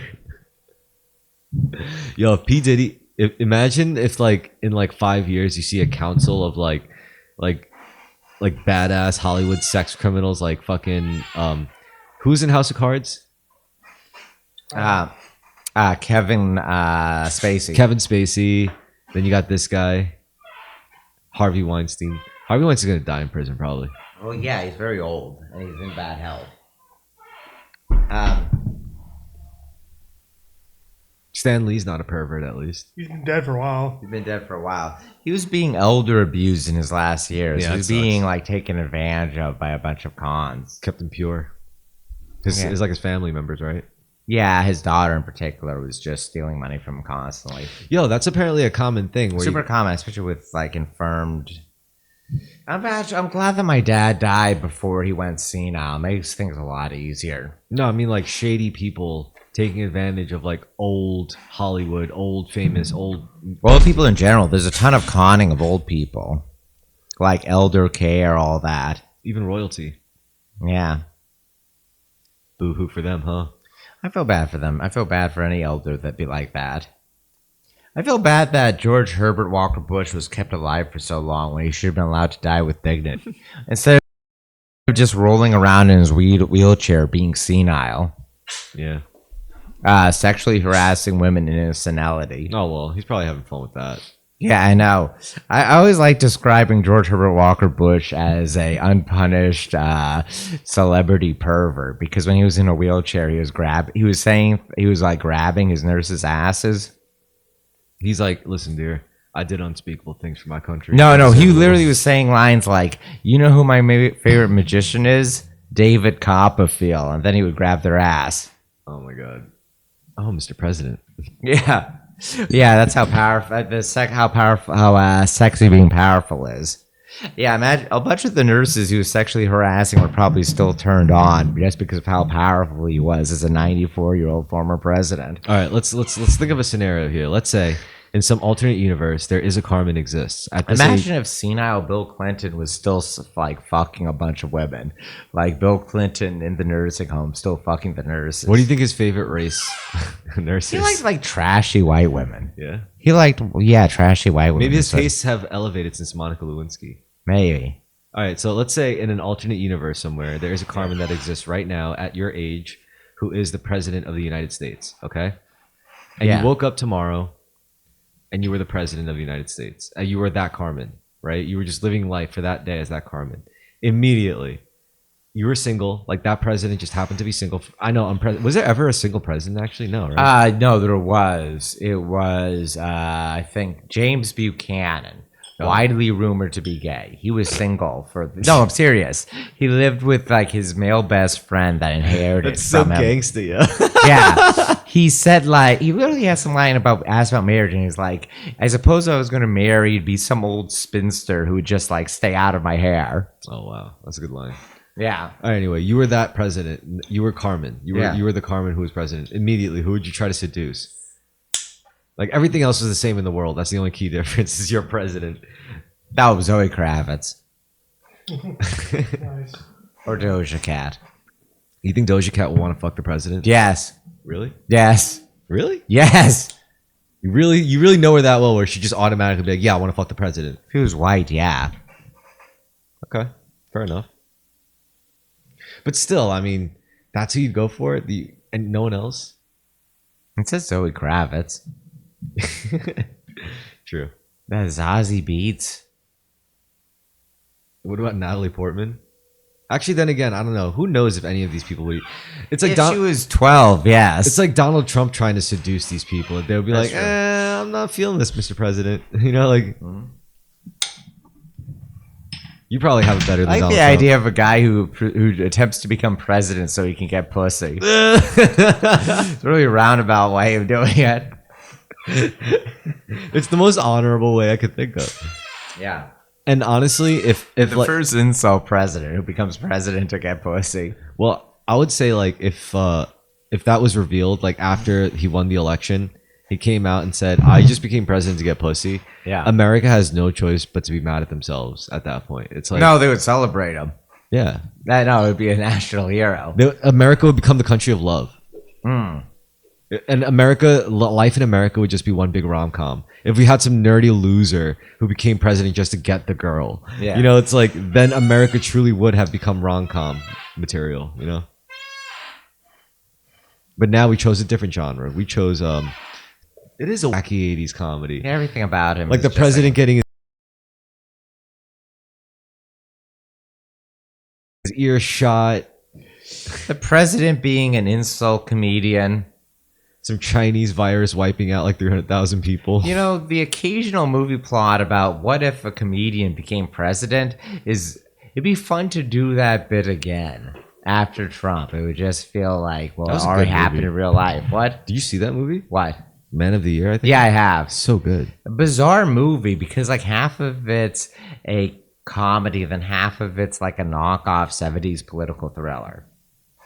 True. The political thriller parts was the worst parts, but Oh, everything- it's fucking half the movie became a shitty 70s thriller. yeah, that was the worst part. But the other parts were good. Mhm. Robin Williams is good. But you would just assume it'd be a comedy all the way through. It's confounding that they put a thriller part in. Maybe that was the only way to justify. No, it would make a lot more sense to have it just be a comedy. No, it justifies the whole point of him of how he could become president in the first place. You could do the same concept as a comedy. How? You do the same, I don't know, I don't remember the details of the conspiracy part. It sucked. No, I mean, But- the conspiracy was the tech company that rigged that knew You that. do it with a bunch more jokes. As opposed to doing it like seriously, you just do it with a bunch of silly jokes. You can have the whole movie be a comedy, not just slapstick half. shit. Yeah, Possibly.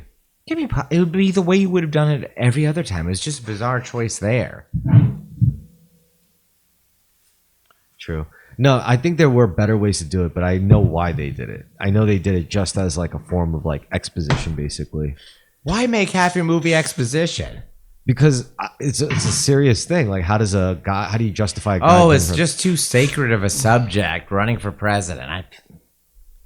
No, I mean, I guess it's because it's still a movie. Like, how can you justify a dude? And Robin Williams wasn't a pure comedy guy. He was a dramedy guy. Yeah, I know, but drama is just a terrible choice for the concept. And film, but yeah, comedy part isn't that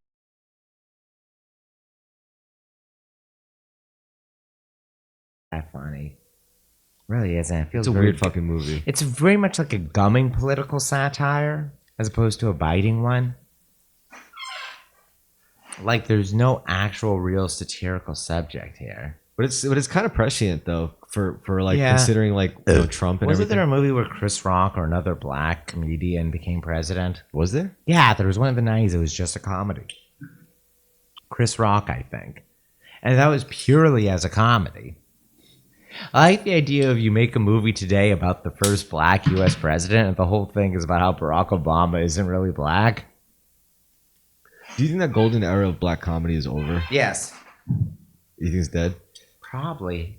I don't know, maybe with like I mean, you know what I'm crossover talking about, like relationships. Soul Plane or like Don't Be a Menace to South Central. Yeah, Watching 90s through odds, like Wayland Brothers. the Wayne heads. Like Scary Movie. Yeah, Wayland Brothers movies, yeah. Shit. So, I mean, what happened to that shit? I mean, in I mean, general, black comedies now have to be all evolved. I'm sure they probably exist on like black focused streaming shows because everything gets siloed into their little subcategories. Oh.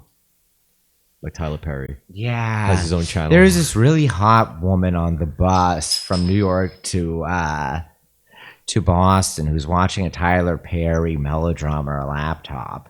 And I kept looking over when she was looking at her Instagram because sometimes a photo of her in a bikini would scroll by. Nice. And I was like really like Right on. looking over because I wanted to look at this woman's bikini pictures. I don't know. I'm sure it was very obvious in hindsight.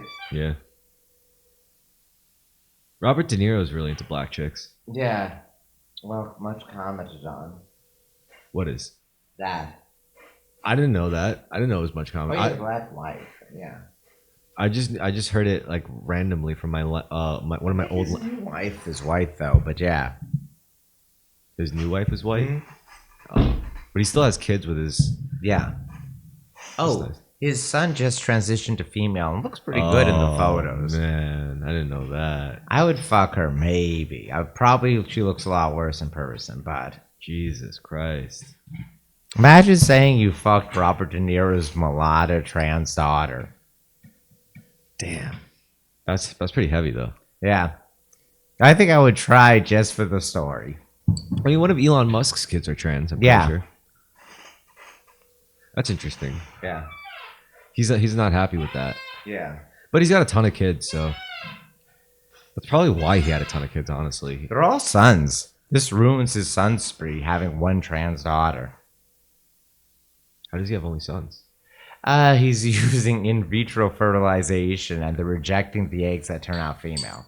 Every time, really? Yes. He has 40 sons. No daughters except this trans daughter. Wait, he did that with Grimes? Yes.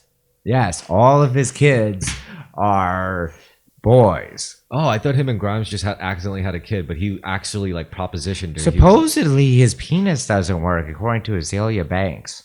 Really? Supposedly, he had a botched penis implant, so he's just artificially inseminating these women. Really? Yes, well, according to Azealia Banks, but apparently he can't have sex. Can you believe this? Yeah, I believe her. It's fun. It's fun, yeah. It's fun to believe that. But really, every single baby was in vitro fertilized? Probably because they're all male, and he has a bunch of twins and triplets, which is a byproduct of IVF. Shit. He's a psychopath. Yeah. Imagine how many autistic boys who are the sons of Elon Musk went wandering around. I've noticed Elon Musk really shut the fuck up lately. Mm-hmm. Trump talked about him getting Ozempic shots and them not working. Why would he talk about that? He said it. Rich, pull up Trump fat shots. Jarvis, pull up Elon Musk taking Ozempic. Fat shots. No, on Twitter. Yeah, he just publicly mentioned. I have a friend. Yeah. You might have known of him. Trump fat shots. There you go. Play that.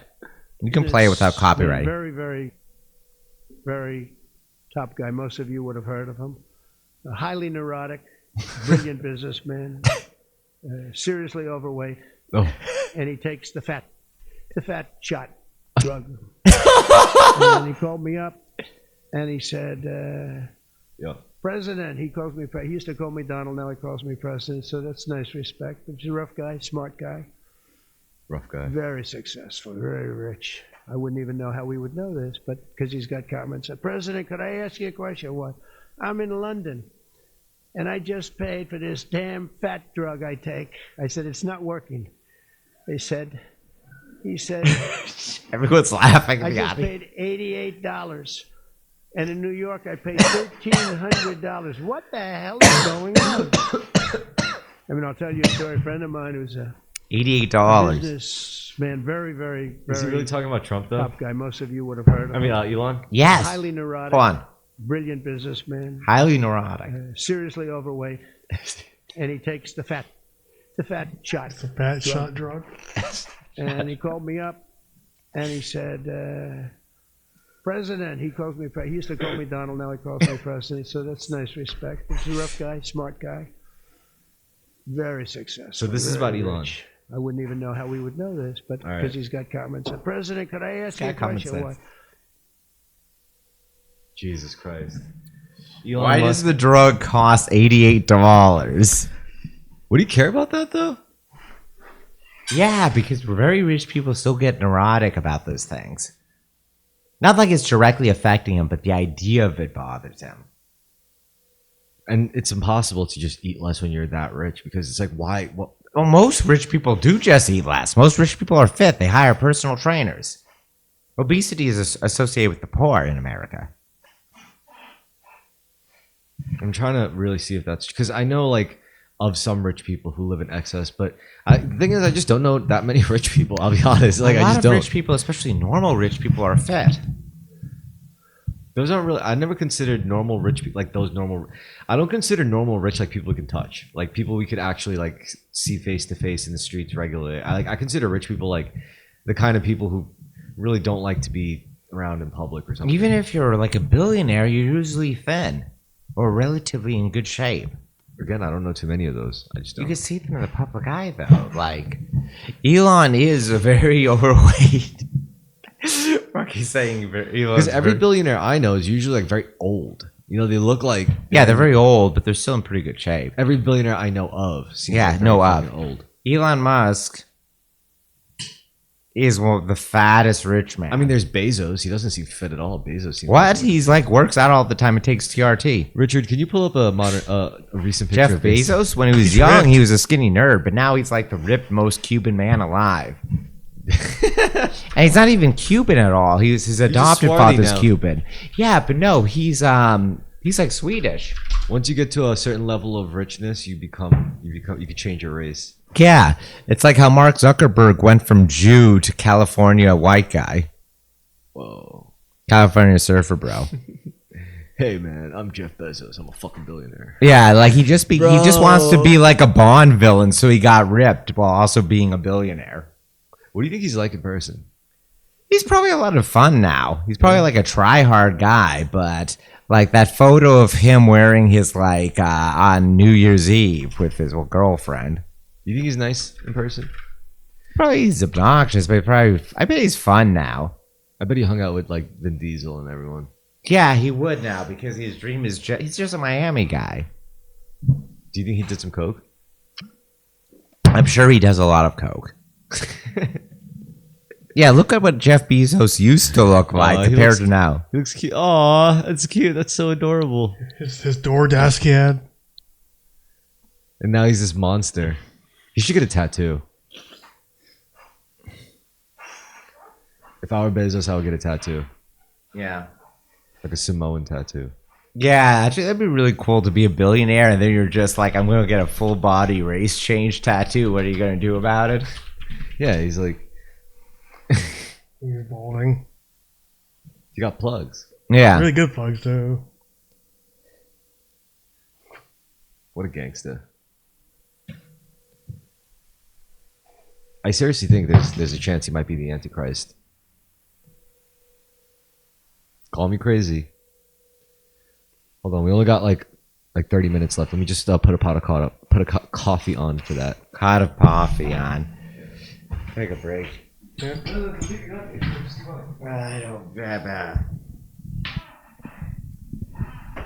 I don't know. We've been going for a very long time, 2.5 hours.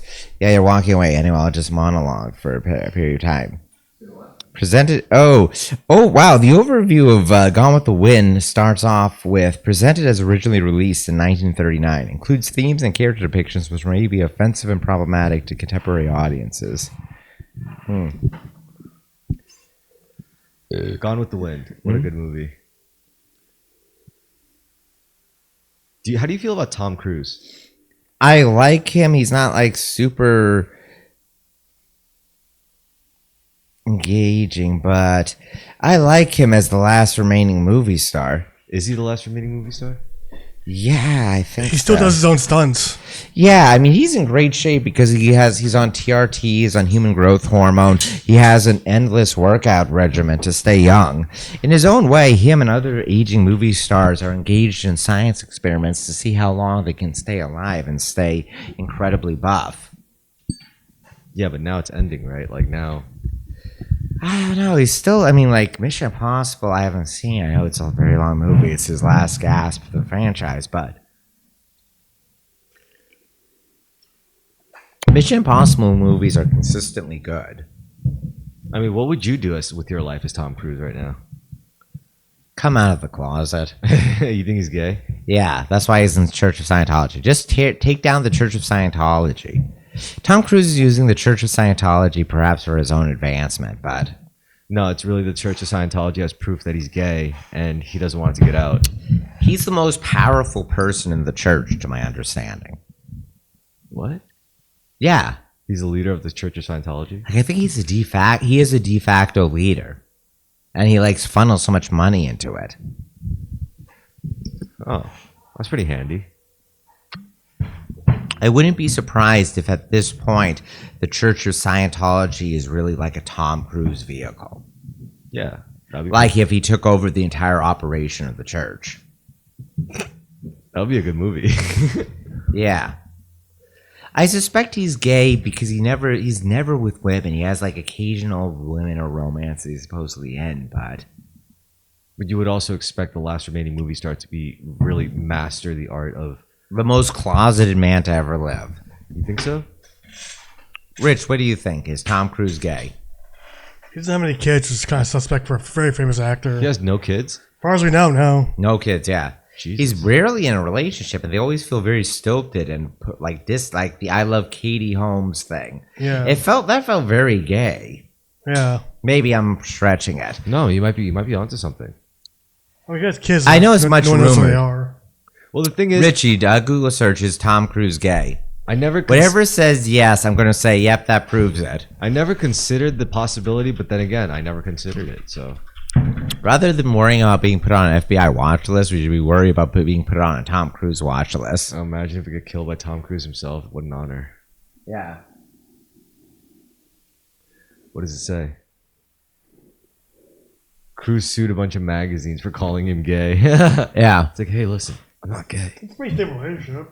What? Pretty stable relationship. How long? Couple years. Oh, he does have 3 children. Oh, shit, it is kids. Wow. See, look. Like I said, he's a master at being discreet. Who are Tom Cruise's kids? Yeah. He forces them to undergo to go undercover. They're his beard. They're his proof that he's not gay. Let's see. I wonder what it's like being Tom Cruise's kid. She looks like a normal person. Would you fuck Tom Cruise's daughter with Katie Holmes? I don't think I'd fuck any of these people. Yes. Thank you. Imagine if they're just in a bunch of shit eventually. They're just, or maybe, I don't know, they just seem like normal ass people, honestly. It must be very weird being Tom Cruise's kids, though. Like, honestly. Yeah. What about the other ones? Who are the other ones? Imagine your dad yelling at you that you're fat and you need to be able to hold on to an airplane as taking off. Big black son, what? What, is he adopted or is it his actual son? Connor Cruise. He's my favorite. Yeah, he's the real one. If they made like a video game about Tom Cruise's kids, he'd be my favorite character. I love you, Connor Cruise. Look at this. Looks like him. Look at this Whoa, guy. What? What? Yo, look at him, bro. He's a gangster. Yeah, my dad is Tom Cruise. What up? Definitely. Who's the mom? He looks adopted though. No clue.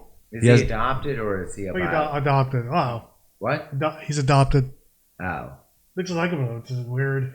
That's why he adopted him. They said, like, bring me a mulatto baby that looks like me. Who's the other one? Oh, she definitely looks like a normie. Wow, that face came out rough. Imagine being Tom Cruise. Imagine you're an ugly bitch and your dad is Tom Cruise. Oh, don't say it. That's so harsh. Oh my god. Wow, bitch, you're really. I wish I would fucking your dad instead of you. Looks pretty similar. Yeah, Like Rumor Willis. yeah. Same thing with Rumor Willis. Wow, you came out looking like Bruce Willis. His fucking jaw is insane. Yeah. Have you seen that, Chris? Rumor Willis? No. Bruce Willis. This is Bruce Willis's offspring. Daughter with Demi Moore. Looks like Bruce Willis, Really and has not fucking jaw. literally girl Ooh. like trans Bruce Willis. It's not ugly. It's just strong.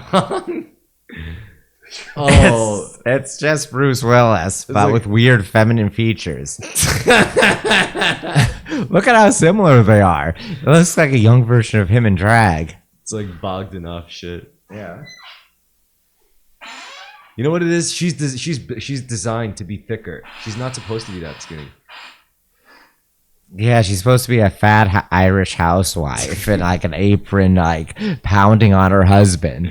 She has like the evolved Irish jaw of a natural boxer, Oh yeah. built to withstand Irish domestic abuse. I'll be right back. I gotta pour up a coffee.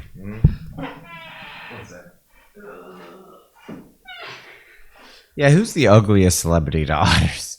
Oh my God, guy, he's from Greece. He's ethnically Nigerian. Who's this guy? The basketball player. I saw A like Greek. Greek freak. Greek freak. Nigerian guy born in Greece.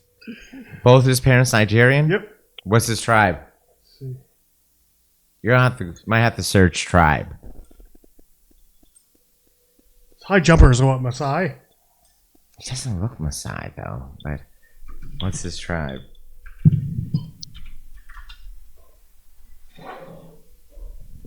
Oh man, I feel for. Yoruba. Nigerian. No, he's Yoruba. It's from Yoruba. Yeah. Oh yeah. Yeah, Yoruba. I feel for So wait, living. he has a Yoruba mom. No, he's fully Nigerian. Yeah. Oh, okay. I feel for living in the aesthetic shadow of your famous parents, man. That must be Yeah. rough. Ugly celebrity kid. Yeah. Yeah, seriously. Think about that. It must be terrible. But then again, people will still be sucking your dick every single day. Like, since you're a kid, they'll be like, oh my God, your dad is who? They don't care what you look like. They just want to suck like the teat of influence. David Bowie's daughter is beautiful. Alexa Bowie or Alexa Jones. David Bowie is a sex criminal. He just had sex with a beautiful brown teenage girl who I would not play. I would have sex with Lori Maddox for sure. Wasn't she like a groupie? Yeah, she was like a 14-year-old. Everyone in rock and roll fucked her. Led Zeppelin, fucking T-Rex. Yeah. You know about Red Hot Chili Peppers teenage girl thing? Yeah. Yeah, she's really attractive. Yeah, pull up a photo here. Whose kid is this again? David Bowie's David daughter. Bowie's daughter. She's talking shit on Instagram. She's like, Lexi Jones, that's it.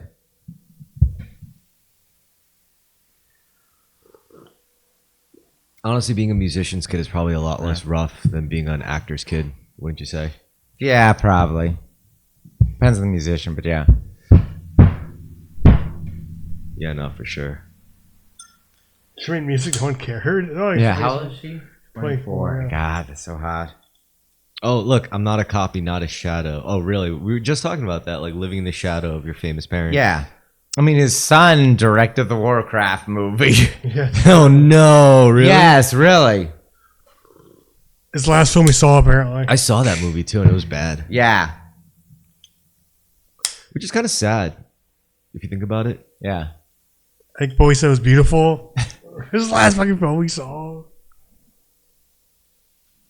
That's when you see is your son's movie.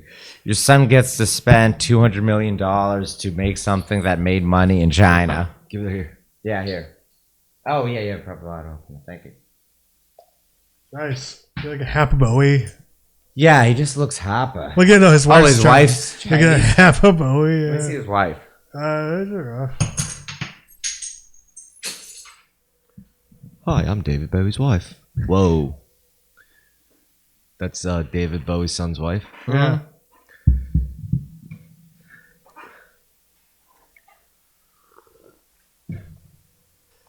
Honestly, I wish I was like, She's Filipino, I think. I wish I could be dungeon master of planet Earth and just like control who gets to breed.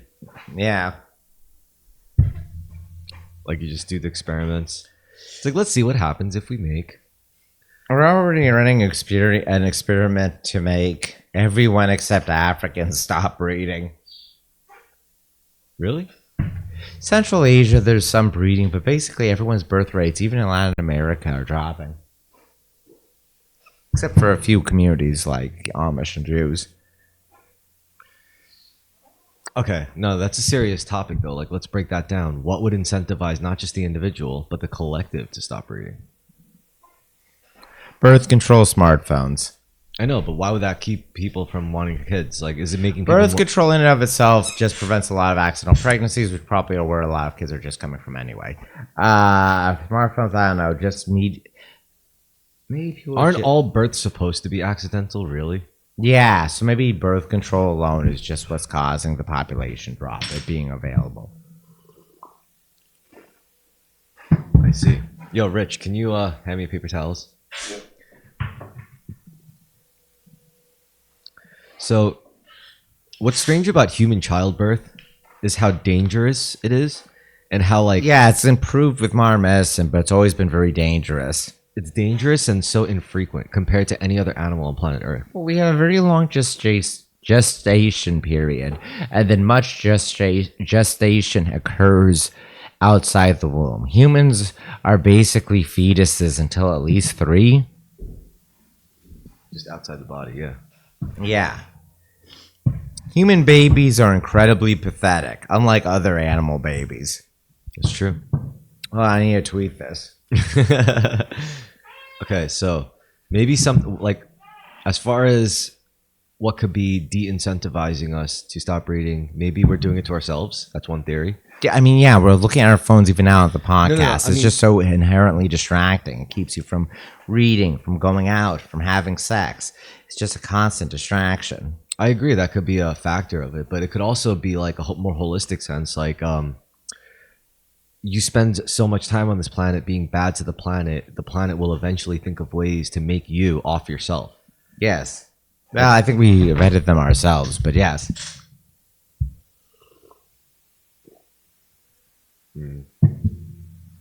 I did have a friend who would say like profound random things, and one of the things he would say would be like, we fucked up with like technology and like medicine or modern medicine or whatever. And I was like, what should we have done? Like, what was the right answer? And he said nature. We should have gotten closer to nature. And I thought that was very interesting. Like, what if if we took that route, we could have been talking to trees by now, but instead now we have like penicillin. And I'd rather have penicillin to be able to talk to a tree. What is a tree going to talk about? Well, I don't know. This was once I was talking about how cool it's Rich, remember when I once said it'd be so cool to talk to whales? And what did you say? What the fuck was I talking about? Yeah. How's the water tonight? I That's blew all right. a big load of the ocean today. How about you? Yeah. How's the crew tonight? That's all right. Yeah, you're right. I'd much rather have penicillin than talk to a tree about its bark. Yeah. I don't know. I think there was some point to it though. Like maybe we could have been talking to wolves and shit. Could have been like, how do we stay strong like you guys? Yeah. Or maybe that's I just talked like underwater, like fucking like weird like fish and stuff like that. At least they might have something interesting to say, you know. Yeah. Like what do the anglerfish think about? yeah. I was thinking about talking to wolves or talking. Just like- Squids would be cool. Yeah, but what if we just talk to these animals and they just ask what human pussy is like? I would honestly spend a long time like describing it to them. I'd be like, well, it's kind of fluffy, very wet, slippery. All animals are just huge perverts that want to fuck human women. Yeah. Yeah, when you get it just right, it almost feels like fucking custard. They can try to ask the question to say "fuck you." Oh man. You start talking to whales and all the things are, can you dump some women in the water so I can swallow them and then I'll be tasting their pussy with my filtration system? And it's like, it would be funny because like guys would just be okay. They would do this all day with animals, and then women would be like, I want to try Oh talking. yeah, to I start animals. talking to a dolphin and it just asks to suck my dick. And we spend, I don't even talk to the dolphin much because it just keeps blowing me. Let me suck your dick again. The chickens too. Even the chickens. All they think about is sex and pecking. Don't get me started on the donkeys. Yeah. I mean, the internet also exposed a lot of depraved shit, like, in relation to people and animals. Also, there was also like... That's a big part of human culture. For Yeah, whatever I was gonna reason. say fucking animals is like this long running thing. Is like constant in Greek mythology. Furries exist around the world, Yeah. or predecessors to furries like Choreos, or Jaguar, Eagle Warriors, or Berserkers. You think it's all because of just some guy wanted to fuck all these animals? He's like, Yeah, it's just that furries used to be cool. They become like noble, fierce, nude warriors. But now they just wear a fursuit and glomp each other at a used to be Holiday Inn. they used to be noble warriors. Yeah. That's what the Heil Hitler Kanye video is about. Is that That's true. niggas used to be animal warriors. Now they're furries. They're gay furries. What about woad carbon? The Celtic woad. Yes. That's cool. Yep. Well, I mean, Was that furry as well? there's some interconnection with dressing up. People like to dress up. Yeah. I don't know. I'm not into dressing up. I think people should be as naked as possible. I love dressing up. I love outfits. I love themes. Yeah, you know what? I think that not only should we get, you should get branded Terrorisk rice hats, like conical Asian hats that You say know what- Terrorisk on them. Yeah, speaking of which, you know what I really like? I like What? dressing for the occasion. Yeah. That means if I'm in a hot weather, like if I'm in the tropical climate, I like to dress for the occasion. I like to get like some flip-flops, some khaki shorts, Put on some kung fu slippers. a polo shirt, and a big rice hat. Yeah. And just walk around. But if it's in the winter, then I like to pick a nice coat, nice parka. Yeah, weather appropriate. We should all get Asian conical rice hats. I stopped by Pearl Street Trading or Pearl Street Market, whatever that place is in Soho, the like chintzy Asian gift store. I didn't buy anything. I Where's should have. this? The one in Soho that has like the statues of Guan Yu. Yeah, we went there. It'd be better. I was looking at a lot of hand fans there. I should have bought a hand fan. I was just gonna say that. It'd be better than hats. I want all of it. I was thinking about getting hand fans. Damn, I should have bought one anyway. Oh shit! It I was forgot like to tell you this. $7.50 for a lacquered hand fan. So I'm in sure s- it's cheaply made, but still. So every year around this time in May, there's a Japan parade, and every year usually my dojo participates in that. And last year I didn't go, but the year before that I did. This year I went. How was it? Tell me about the Japan festival. It was awesome. There was a bunch of because there was a lot of like all the different communities in New York City that do Japanese shit. Like there was like kimono clubs, there was kendo schools, kendo clubs, there was our dojo. Yeah, sure. Man. Yeah, we got to walk. I got to walk in the parade. There was a bunch of hot fucking women like dressed in like kimonos. Some of them, there was a lot of hoppas there. Like a ton of hoppas. Reconnecting or trying to connect with East Asia. I bet a bunch of the And hoppas there- aren't even Japanese. I'm probably sure Yeah, a bunch there of was a them ton are of like Koreans. there was a ton of like completely non-Asians also like that just were very very involved in this stuff. Were there any black women there? Yeah, Oh, plenty. damn, I ton. bet they were really hot too. Yeah, and their Fuck. kimonos and shit. Oh, Yeah, they were all. God, I should. I should on. Yeah, and it was cool, and yeah, you would have liked it. I should have gone. But oh well. Next year. Yeah. Yeah, I mean it was cool because I got to walk the streets with a katana. That was nice.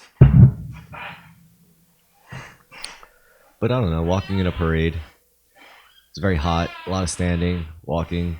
I think the main benefit is like you get to walk as a group with a big banner and everyone sees Yeah. it, and you get to do a thing. And if people like to see the thing and they're like, "Oh, who are those guys?" and then they see the banner and they look into it. That's probably how we always get new students and shit like that. It's interesting. You should join a club, like a cooking club or a tennis club, and I'll join it. I feel like Yeah, I'll you're join right. your Just fucking club tennis club. joining because people used to join a lot of clubs. and I they think don't. classes are better than clubs because some of these classes like give you like certifications at the end. I don't care about certifications. I'm not Asian. I don't need a degree. But in- classes I are- don't need a degree in the I'm club. saying it's a plus, but also classes are a great way to like honestly. I know this is sleazy, but it's a good way to meet people. Like meet Why women, is it sleazy? like meet women. Even if you're going just to meet women, I don't think it's sleazy. I think Probably it's not. perfectly reasonable to go to one of these things to get laid or Yeah, try to. like I'm gonna join a pastry class. Something I'm already interested in. Hopefully, I'll meet a woman. Yeah, I'm gonna join a bartending class, and you probably will meet women at that stuff. At least like disciplined enough to join a fucking class. They'll be like, I feel I will get a lot out of this experience. Dancing classes are also apparently Yeah. really good. I want to try a dancing class, a salsa class, or a hip hop dancing class. Crumping. That would be, yeah. If you become like an If you Asian, did that- imagine if we Oh. became white and Asian like break the dancers, B-boys. middle-aged break dancers, the oldest break dancers Oh, no. around. And then it's like, what inspired you to start this incredible journey in breakdancing? Like, we just wanted some pussy, yo. Like, we just did this just to try to get you some young urbanite girls. They're probably bougie if they're doing it, but yeah. No, but it would be so twisted if you were like mad good at it. Like, you'd just be there. It's like, you'd be like That'd be this. such a turn on for them too. Yeah. You'd be this conservative white dude, and then all of a sudden the beat comes on. Is it too urbanite for you? Too much? No, of course not. Much the opposite. I mean, I don't know. I mean, also, I feel like I haven't seen the full manifestation of this yet, but I think like culture moves in a circle, and I think Yeah. we're gonna eventually go back to like dance battles, you know, like or something, I guess TikTok could lead to that. or like disco, some new form of disco. I guess people go to clubs, but it's nice to have organized, synchronized dancing. Yeah, exactly. People are gonna go to synchronized dancing again. I mean, it's nice because, like, you know, you already see it with like TikTok. Eventually, like these high school kids are gonna be like, now that we're old enough to go to the club, we got to go into the club and do our Everyone's sync- just recording their TikTok K-pop dances in the club. They probably banned that, I'm sure. what club dance? Synchronized dancing at a club. Yeah, or TikTok video taking. I wouldn't be surprised. What if you just did it to do it, but just because they can do it so Yeah. well, you know? That'd be nice. Yeah, and then you got different more people doing it. I think it could happen. I think the only reason why they record it so much is because they can't get into clubs. Otherwise, they'll be too fucked up to pull their fucking phones out. No, for this whole they still production. have the desire for the followers, the like counts, the monetize, the numerical categorization and recording of number of people viewing. You're it. basically saying it's too late for the little homies. They're Yeah, or always for too people far in gone. general, there's just too much fun in getting a bunch of likes. More so than going to the club, though you can do both. What do you think is better, cocaine? I'm sure it's better. Oh, what? cocaine or 1,000 likes. 1,000 likes. Yeah. 1,000 likes is definitely more memorable, and you can always point back to it and link to it. You can't link to a cocaine high. Send the link to my high so you can feel it. Yeah. Oh, that's gonna be good. Oh man, we covered. This was a good episode, honestly. Yeah. Yeah, we're about time, and like honestly, we had a good meal. That was nice. It was a good first meetup after the week off. Yeah. So, any closing statements, Chris? I don't have any. Everybody should be more grateful. Everyone should be more gratitude. Gratitude. What about you, Rich? You got any closing statements? No, not today. All right. Well, anyway, we're signing off, homies. Good night and good luck. Good night, little homies.